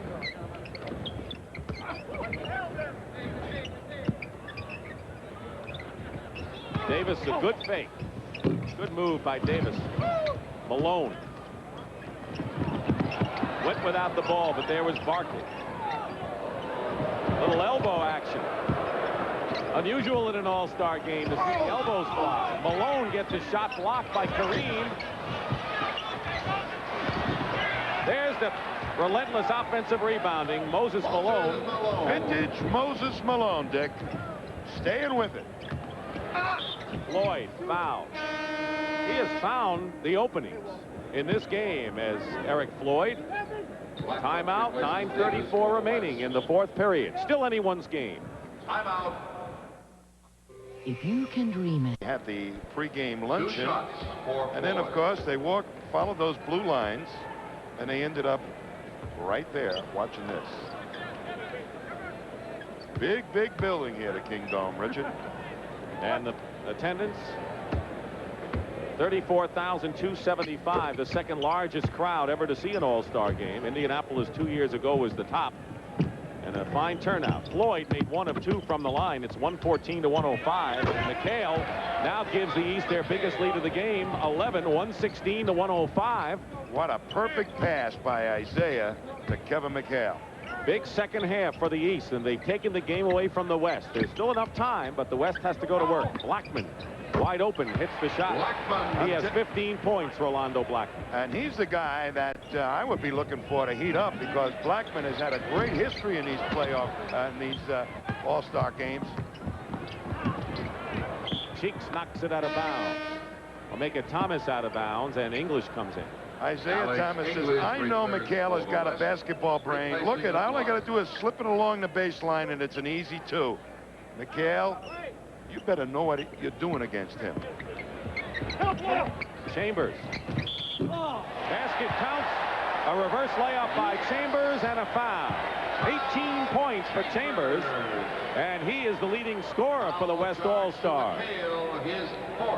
What a drive here. He goes in, and for a big guy, that's a lot of great body control he's laying on Kevin McHale to kiss it off the glass. But Pat Riley says that Tom Chambers, the most impressive part of his game, as far as I'm concerned, is his speed and his agility. So the score remains 116-109, 8:45 remaining. Moses against Kareem. chalk one up for Malone. Moses Malone. Well, they're getting a lot of points out of the inside game, the East.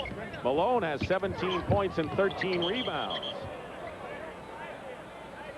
Whistle and an offensive foul called against the West. Tom Chambers, that's his third. Only one player has 5 fouls. That's Akeem Olajuwon, who's not in the game right now. Here's a 3-on-2 for the West. Blackman. Floyd with a follow-up.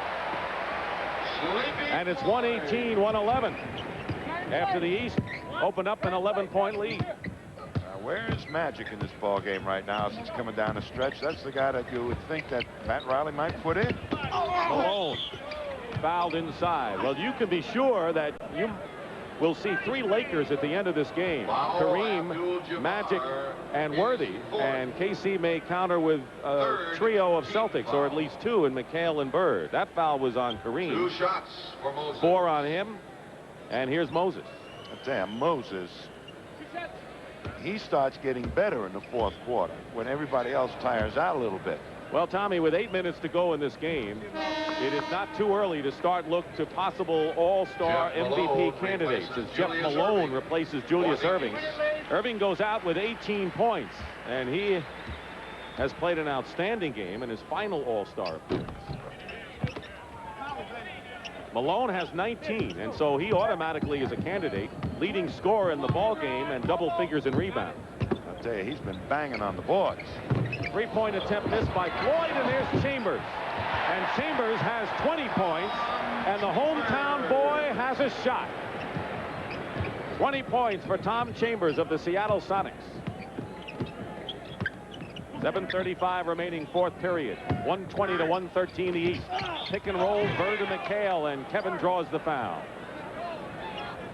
Foul Chambers. Moses thinks he can do it all, right? You bet he thinks he can do it all. He tries to put it between the legs of Kareem to totally embarrass him, but he got him on the left heel. I mean, yeah, the left heel, and it knocked it off. Or else Dr. J might have had a layup. McHale quietly has 15 points. Yeah, would you believe it? Well, the guy you've been looking for on the West bench has had a long rest, and Irvin Johnson is coming into the ball game. Magic has scored 8 points, and he'll replace Sleepy Floyd. And Floyd, with 14 points, has given a fine account of himself in his first All-Star appearance. Sure was. He was poised, and he got the job done, made some nice assists, and scored some points himself. The West trailing by 9. Blackman off a pick. Just the way you said it. Magic knows, get the ball to Blackman. We'll get something going on the outside. He's hot. 122-115 the East. 7:10. A lot of time remaining. Bird setting a pick. And Thomas will take the shot. Tipped out, and there's Isaiah. And out of bounds. Isaiah tried to get it to Larry Bird. Larry's mad at himself. He said, boy, I should have had that. He sure is. All right, we're going to get the people who the coaches want to have in there coming in real soon. There's our story in the 4th period. I don't know. Is a coach who first coached me in basketball. His name is Terry Mucci. He was a goalie. So we'd come to basketball practice, and shortly after basketball practice, you could find him down on the ice rink, and he was, sitting in the goal. He had a really creative mind, and he didn't care if we played around and goofed around and ran around, and he just wanted us to have fun. But he enjoys everything so much, and it's almost like you can turn the switch and bang, he is the best man on the floor. Terry Mucci was Kevin's grade school art teacher in Minnesota, in Hibbing, Minnesota. Speaking of McHale and the Celtics, they have a 6.5 game lead, second best record in the league, but the Celtics are about to embark on a 7-game road trip. I'll tell you, their road trip will be a real challenge for the Celtics because they've been accused of using their first 5 for an awful lot of minutes. And that bench, it's got to produce on the road. One of those road games will be against Kareem and the Lakers next Sunday on CBS. Kareem will get a second chance, but McHale and Moses are too much for him. As he adjusts his goggles, here comes the East Stars coming back. Well, who knocked off his goggles? Bird with a fake, misses the shot, and Akeem, who's playing with 5 fouls, is in there. along with Alex English, and English throws the ball away. So let's check the players. It's Isaiah Thomas and Jeff Malone in the backcourt for the East, and up front it's Moses Malone, Larry Bird, and Kevin McHale. Boy, and they're going to the inside game, it looks like. Yes, sure are. Moses Malone on a super throw from Isaiah Thomas. Now the West has Magic and Blackman in the backcourt, and Kareem up front with English and Olajuwon. Magic will draw the foul and go to the line at 6:05. Well, take a look at this pass on the inside. He's really looking down into McHale. He sees McHale is covered, but Kareem also had his attention on McHale. That left Moses wide open, and that's the creative type of thing that Isaiah can do. You know, Magic this season, Dick, has taken more of the offensive load on his shoulders for the Lakers than he has in the past, and hoping to spread it out and save Kareem a little bit. So we may see Magic going to the offense, taking his shots here in the fourth quarter a little bit more. Larry Bird gets the hoop for the East. Bird now with 14 points. It's 126-116. 10-point lead for the East Stars. Blackman inside, and Moses quickly out to Thomas. 3-on-2 break. Jeff Malone finishes it off for the East Stars, and the biggest lead of the ball game for the East now at 128-116. He dummied the defense. He waited till Malone got out there, looked him off, made the beautiful pass. Well, the West made a big push late in the first half and took an 8-point lead, but the East has controlled the second half. They have their biggest lead with 5:33 remaining in the fourth period. Last.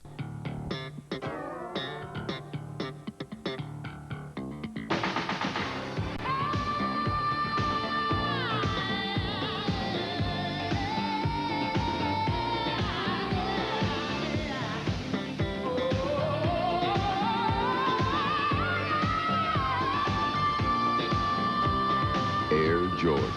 It's all in the imagination. Back here at the Kingdome in Seattle for the 37th annual All-Star Game, and the East is leading by 12. And a week from today, Tommy, will be the trading deadline. And a lot of rumors being thrown about. The Lakers are very much interested in Michael Thompson of San Antonio, but we understand that the Spurs want Billy Thompson, their fine. Supposedly make a deal so far.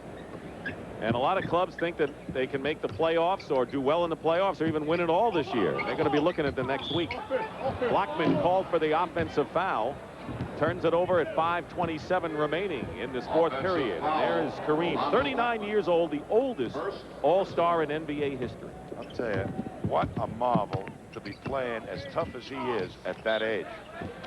East turns it over on the other end. And the West down by 12. Magic Johnson, their spark with Blackman, Worthy, Chambers, and Olajuwon, who's playing with 5 fouls. Chambers goes for 3 and hits it. That's a way to get some of it back. Well, Olajuwon read the double team, and Chambers found himself open. Hit that three-pointer. 5 minutes to go.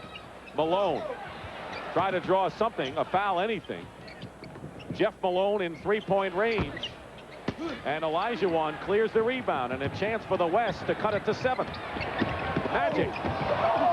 Blackman.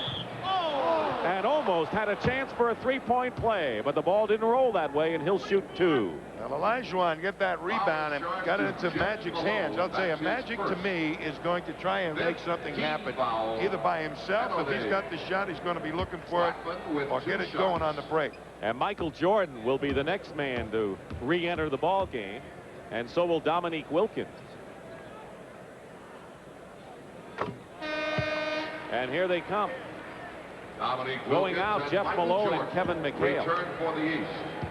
Replacing Jeff Malone. 4:42 remaining in the fourth period. Well, let me tell you, there's some interesting stuff going on right now. They're trying to keep Dominique will probably try and stay with Worthy. But Larry Bird is going to have to beef up against Tom Chambers. So the rebound advantage may have turned in the favor of the West. They need all the help they can get, trailing the East by 7. Thomas guarded by Blackman. Chambers on Bird, as you mentioned. Wilkins and Worthy matched up. They try to double up on Moses Malone. And Hakeem gets another big rebound. And now the West trying to cut it to 5. Rolando Blackman does just that. When you defensive rebound and you get the good outlet pass, they're within striking distance. But a pass to Moses Malone from Isaiah Thomas gets 2 back in a hurry. Chambers scores for the West. And it's blistering action now in the All-Star game. Thomas for the East. Well, they're trying to wear each other out. Here's Magic coming back. 132-125. Hakeem. He's got it. Olajuwon finds Chambers, and he's fouled.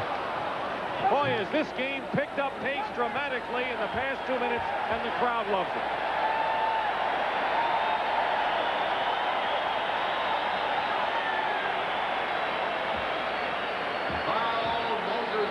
Moses Malone with the personal foul, and Tom Chambers, who deserves to be an all-star. Look at his numbers compared to Larry Bird this season. Pretty close. 132-125 with 3:46 to go. A chance to cut it to 5. McHale comes back in. And Bird goes out. He has scored 14 points. Malone with 23, Moses that is the leading scorer for the East. Chambers has 26 for the West. Well, that move was to give the East another low post option. McHale for Bird. Nearly a steal by Magic. Michael Jordan controlling. 132-127. Last touch by Malone, and it's West ball. And this crowd very much in this game. And a chance to come back. It was a 12-point lead for the East. Hakeem. And it's now a 4-point game. 3-point, 132-129. Well, Magic is making it happen. He's penetrating, and he's putting the ball on the glass, or he's passing it off.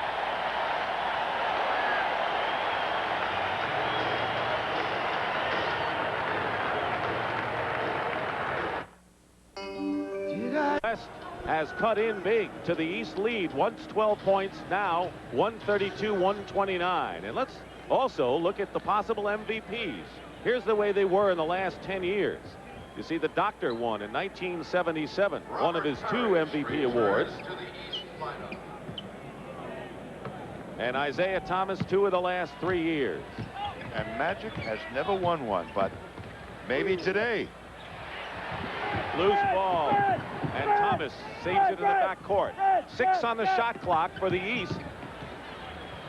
Michael Jordan, big basket, and it's 134-129, under 3 minutes to go. Well, Magic's going to run it down their throat, try to create something. Blackman, if it goes, it'll count, and he'll go to the line. And Robert Parrish has come in the ball game for the East All-Stars. So Parrish and McHale, 2 Celtics are in there now.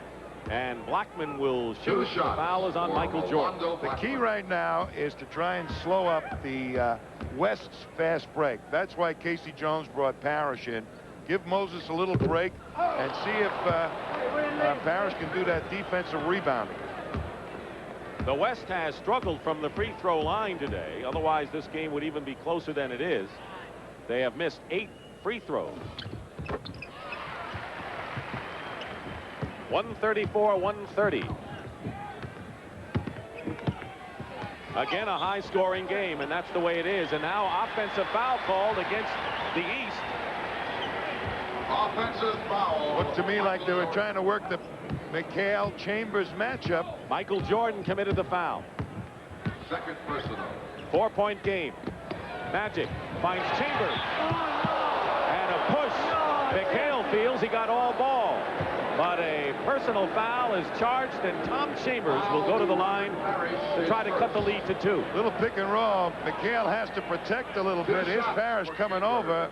It was to me, looked to me like he got nothing but ball, but Parrish, yeah. Not the way the officials saw it. That was good team defense.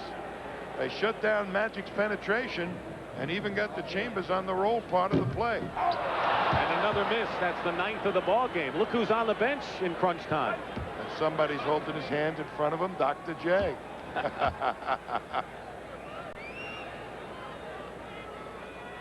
Chambers has 28 points. He's 10 of 20 from the field.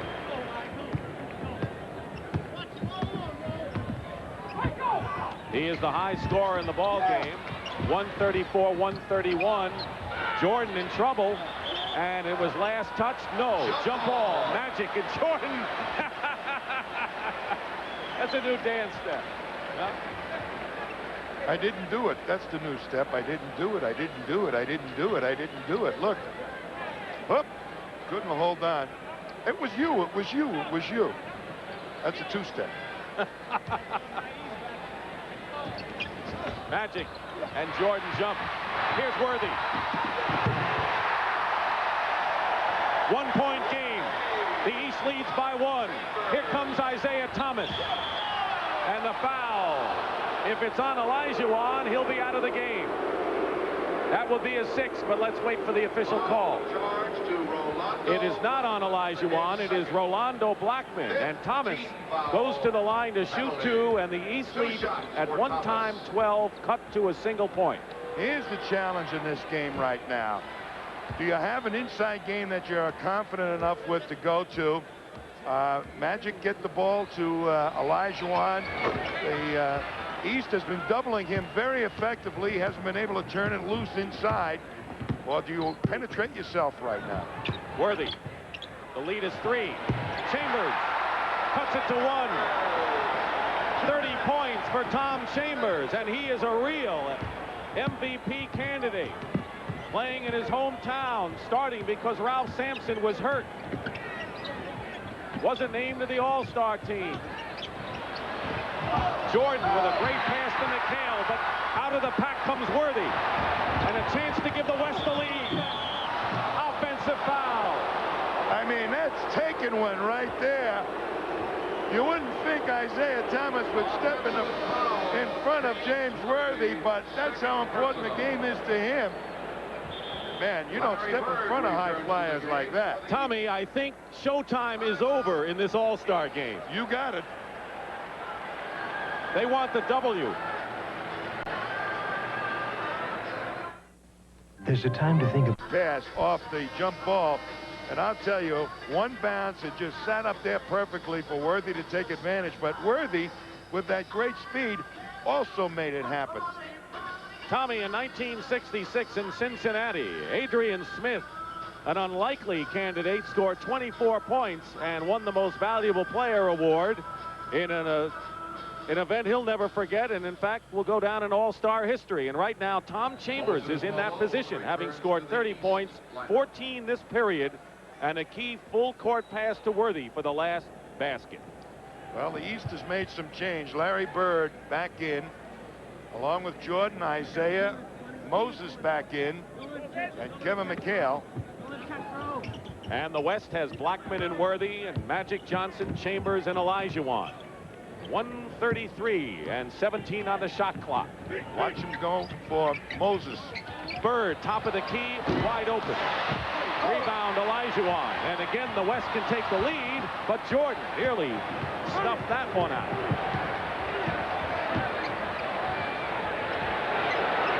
The East by 1. 13 on the shot clock.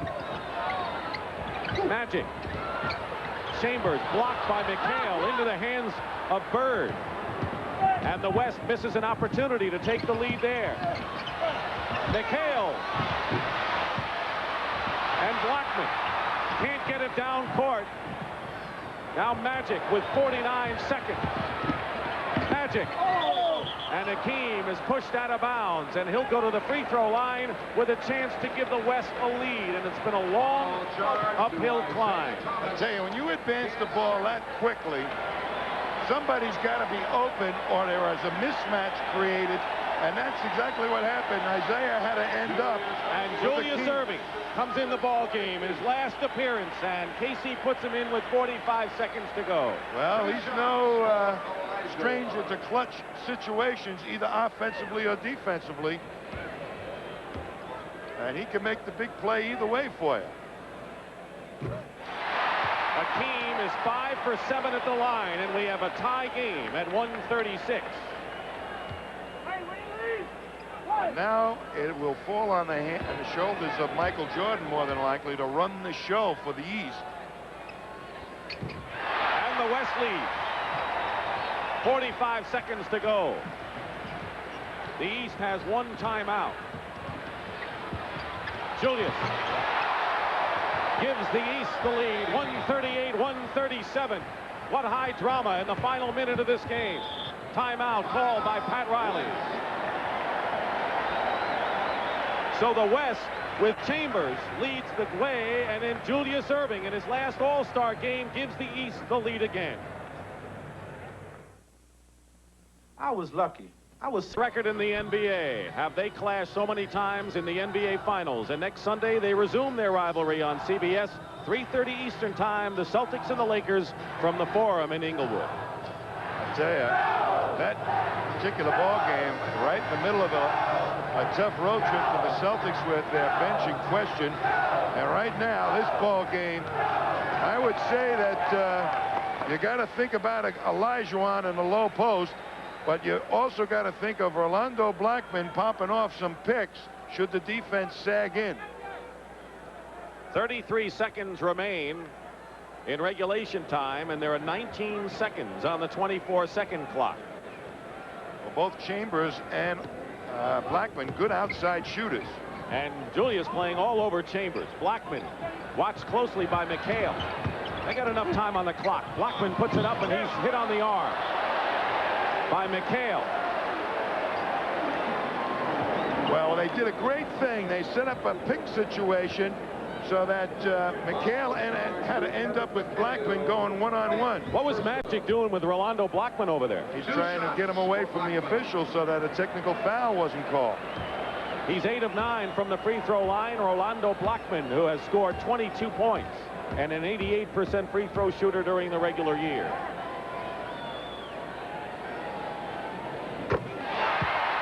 Tie the game, and there are 24 seconds remaining, so the East could have the final possession, and Casey Jones calls a timeout, and this game is up for grabs.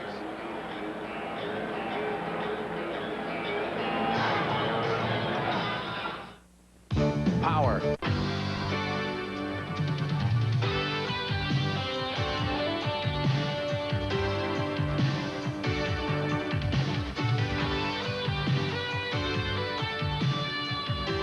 Everyone plays basketball, but in the NBA, they play it better than anyone.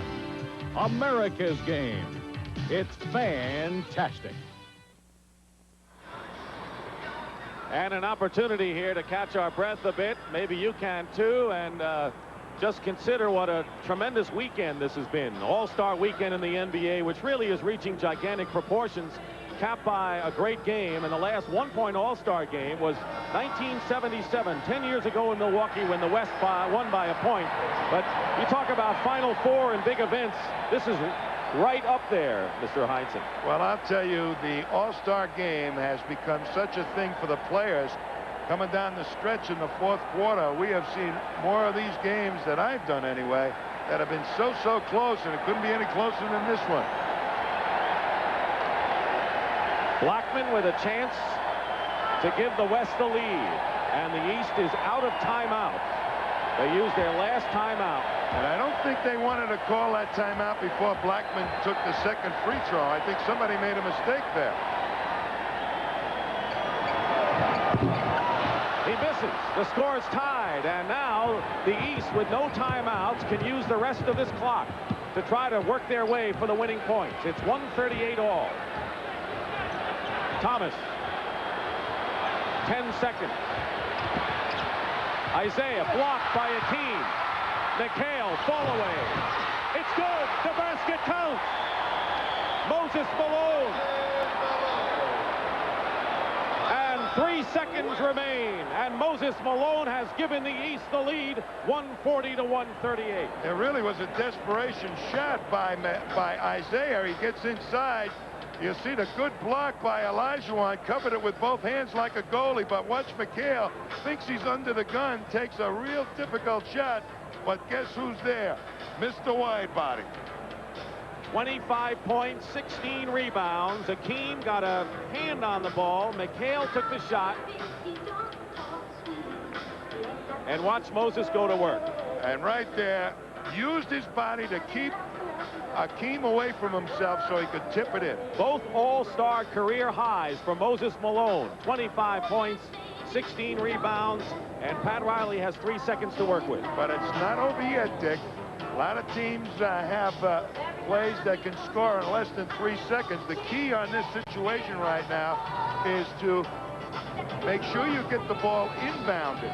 What I think the East will try and do is force it way out so that they take a poor percentage shot. Don't let it get inside. Well, you say a lot of teams have plays for this, and of course they only had 1 workout, so how much more difficult does it become? Well, they all have some kind of semblance of the same play. Picking somebody to the ball to get them loose and another guy sliding to it. But it's all execution at this stage, and you're very right. Here you can diagram it, but maybe it won't work. They line 4 players up, and then we're going to have one of those guys come strong to the ball and another one maybe take off to the basket. You got this lead here for the shot. You got Buck for the drive. If James is open, he goes and catches and goes to it. Outlet, you got to come to it. So Mark and James is going to get it. You okay with it? Okay, I got rope under the yeah, and then you're going to go. Okay? Going to have somebody come to the ball. I wouldn't be a bit surprised if it wasn't Magic, and then have people post up for in open areas. Magic will probably try and penetrate and hit an open man or take the shot himself if he's open. For the East. Walter Davis will inbound. 3 seconds to go. The East leads by 2. And taking Moses on the inbound man, trying to force it way out. And Blackman. A foul is called with no time remaining. And Rolando Blackman is going to go to the free throw line with no time remaining and a chance to send this game into overtime. Well, they put the man on Larry Bird, saying that Blackman can get by Bird the forward. And here's Blackman coming into a whirl of traffic.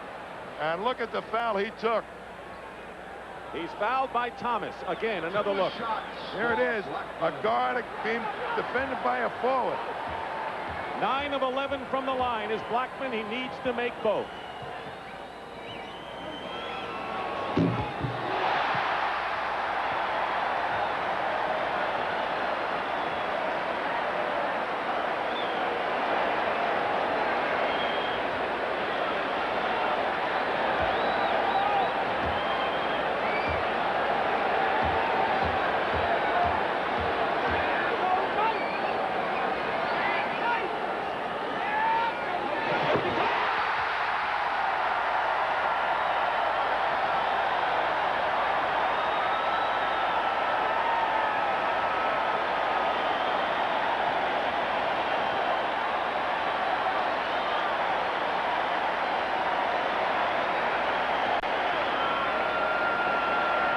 We are going to overtime in this 37th annual NBA All-Star Game.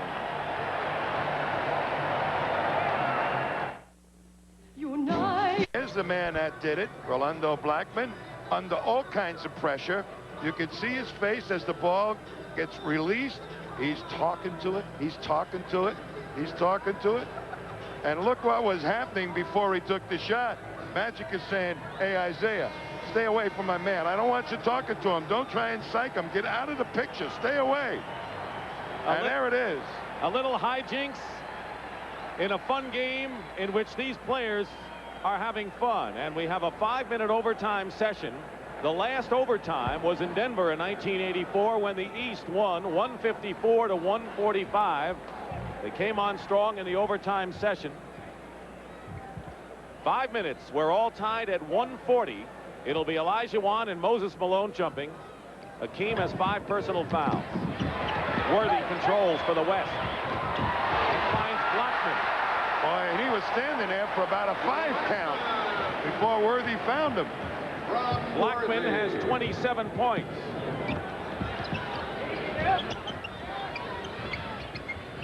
Moses posting up Akeem. Todd No, nearly tied the game up. Magic coming down with it. 4-on-3. Worthy. As the fast break in action, get the ball quickly up the court. You put all kinds of heat on the defense. The two Lakers that time. 144 to 140. Bird inside, fouled as Isaiah Thomas thread the needle again. 34. Foul is charged to Akeem And Akeem Olajuwon has fouled out of the ball game. That is his 6th foul. So Pat Riley is going to have to go to his own center, Kareem Abdul-Jabbar, as Akeem fouls out with 10 points and 13 rebounds. But I'll tell you, the East was trying to work Moses Malone to either take advantage of the fact that Olajuwon might foul out, but more importantly, maybe to hope that he would play soft the defense and not trying to foul out. 2 shots for Larry Bird.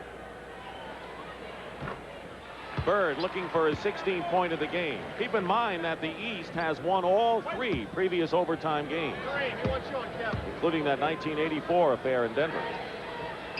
2-point game, West in front.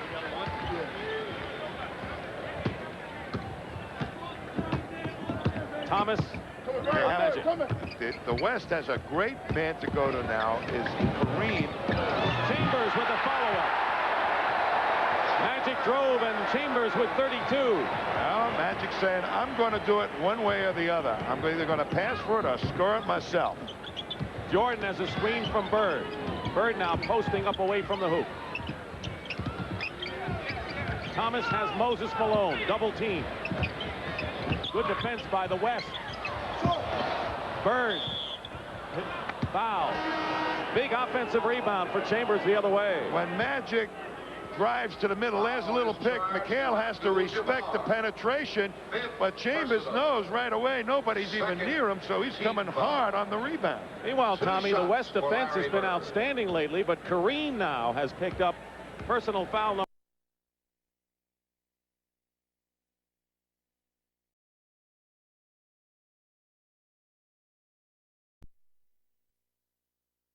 Has been outstanding lately, but Kareem now has picked up personal foul number 5, so he's in danger of being disqualified.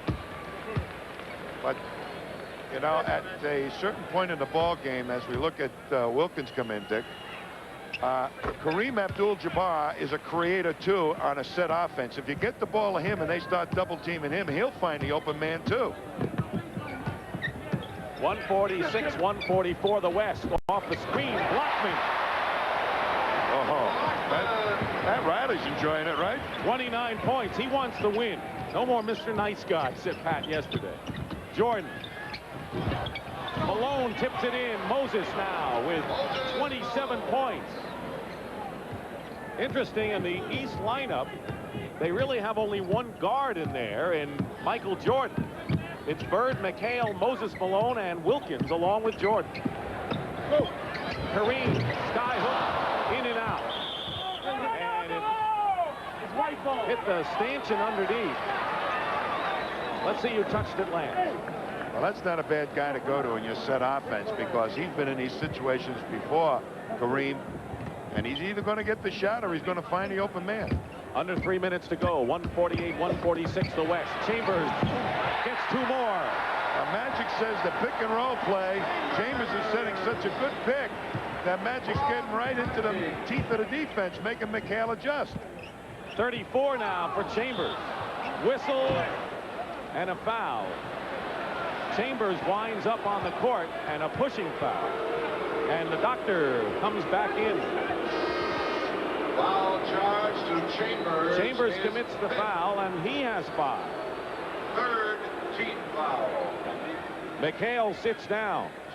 Julius Irving replaces him. So it's Wilkins, Jordan, Irving, Moses Malone, and Larry Bird. A smaller lineup, if you will. Bird for 3, short, air ball. But there's Moses. No foul. And Moses is elbowed down by Kareem. Let's see who they call it on. A loose ball foul, and Kareem's goggles wound up under his nose. You just watched them battle for the boards. I mean, Moses stays with him, gets the ball, now comes back, and Kareem is trying to take away that power move back to the hoop and blocks the shot. And Moses now saying, hey, wait a minute, and he took one in the gut right on the number 4. Foul was on Wilkins. 4-point lead for the West with 2:14 to play. Overtime. Kareem. That's the man I'd be going to down the stretch if I was the West. And a timeout. 2:02 remaining.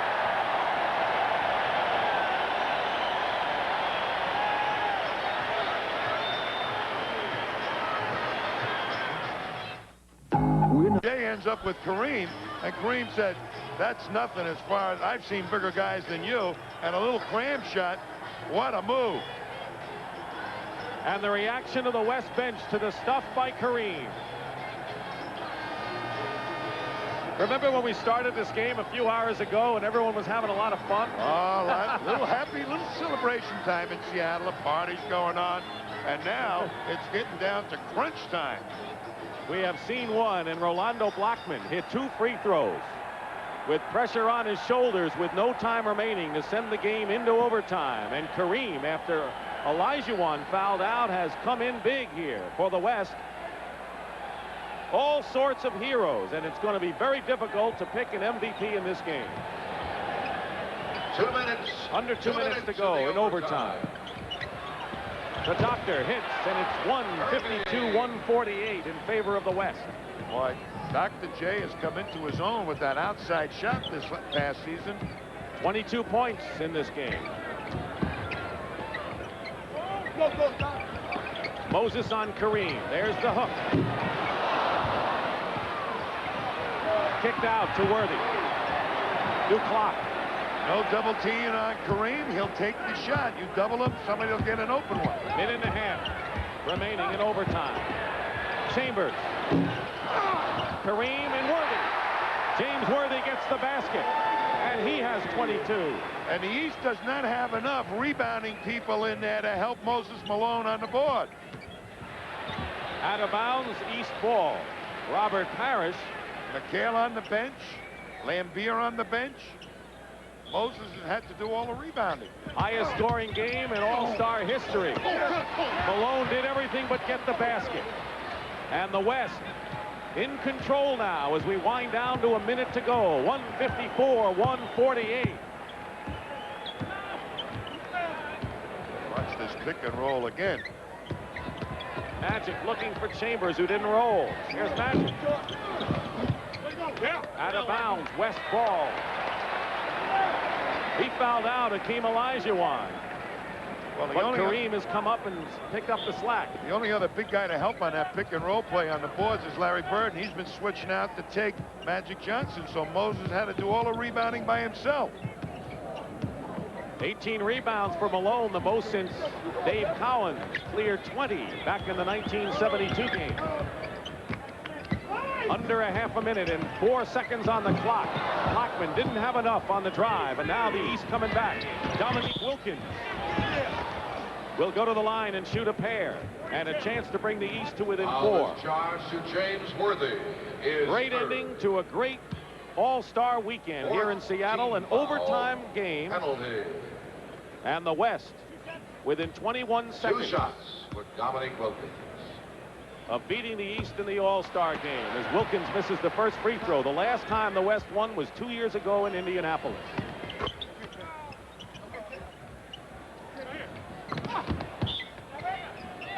I got it.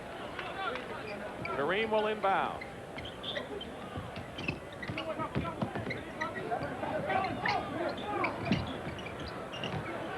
Magic gets it to Kareem.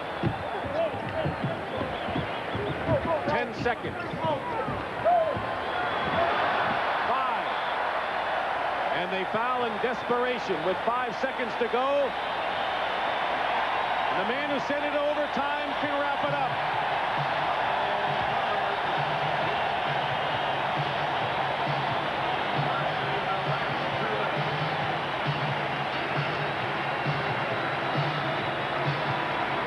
Boy, they wanted this one, the West. I tell you, I love to watch Magic play in an all-star game. You know, he may never win an MVP award, Magic Johnson, but he creates all the great things that happen for his teammates in this game. Final seconds. Pat Riley will have his second All-Star victory in overtime. Final score, the West 154, the East 149. What a game, Tommy. I'll tell you, the excitement in this game coming down the stretch in that fourth quarter couldn't have been better. And I think both coaches did an excellent job of keeping each team within bounds of reaching each other while they were making all those substitutions. Tom Chambers of the host Seattle Sonics scored 34 points. Moses Malone had 27 points and 18 rebounds. The West has won the All-Star game here in Seattle in dramatic fashion. Pat. Basketball player in the world for today is Tom Chambers. And here's Commissioner David Stern with a presentation. Simply congratulations to you and to the city of Seattle. It was a great game. Congratulations on being the MVP. Bob Toledo from the Miller Brewing Company, Vice President, has a presentation as well. Bob? Tom, on behalf of the Miller Brewing Company and Miller Lite, congratulations for winning today's MVP award. And in your name, and on behalf of Miller Brewing Company and Miller Lite, we will contribute $5,000 to the Thurgood Marshall Black Education Fund. Congratulations. Thank you. Tom, you can pick up the trophy if you want. It's yours. Did you ever think in your wildest dreams, I guess you didn't. Did you ever think in your wildest dreams that this would happen in your home city? I never ever thought it would happen. This is something that you dream about and dreams are made of, and I can't believe it happened to me. I'm just so grateful today. It's super. I appreciate this opportunity, and I'm glad Rolando hit those free throws. Well deserved. Congratulations. Let's go back to Dick. Thank you very much, Pat. The highest scoring game in All-Star history. The hometown man made good for Tom Heinsohn and Pat O'Brien. Dick Stockton saying so long. From the NBA All-Star game, the final score, the West 154, the East 149. Next Sunday, Celtics and Lakers. And don't forget, Sports Saturday next week.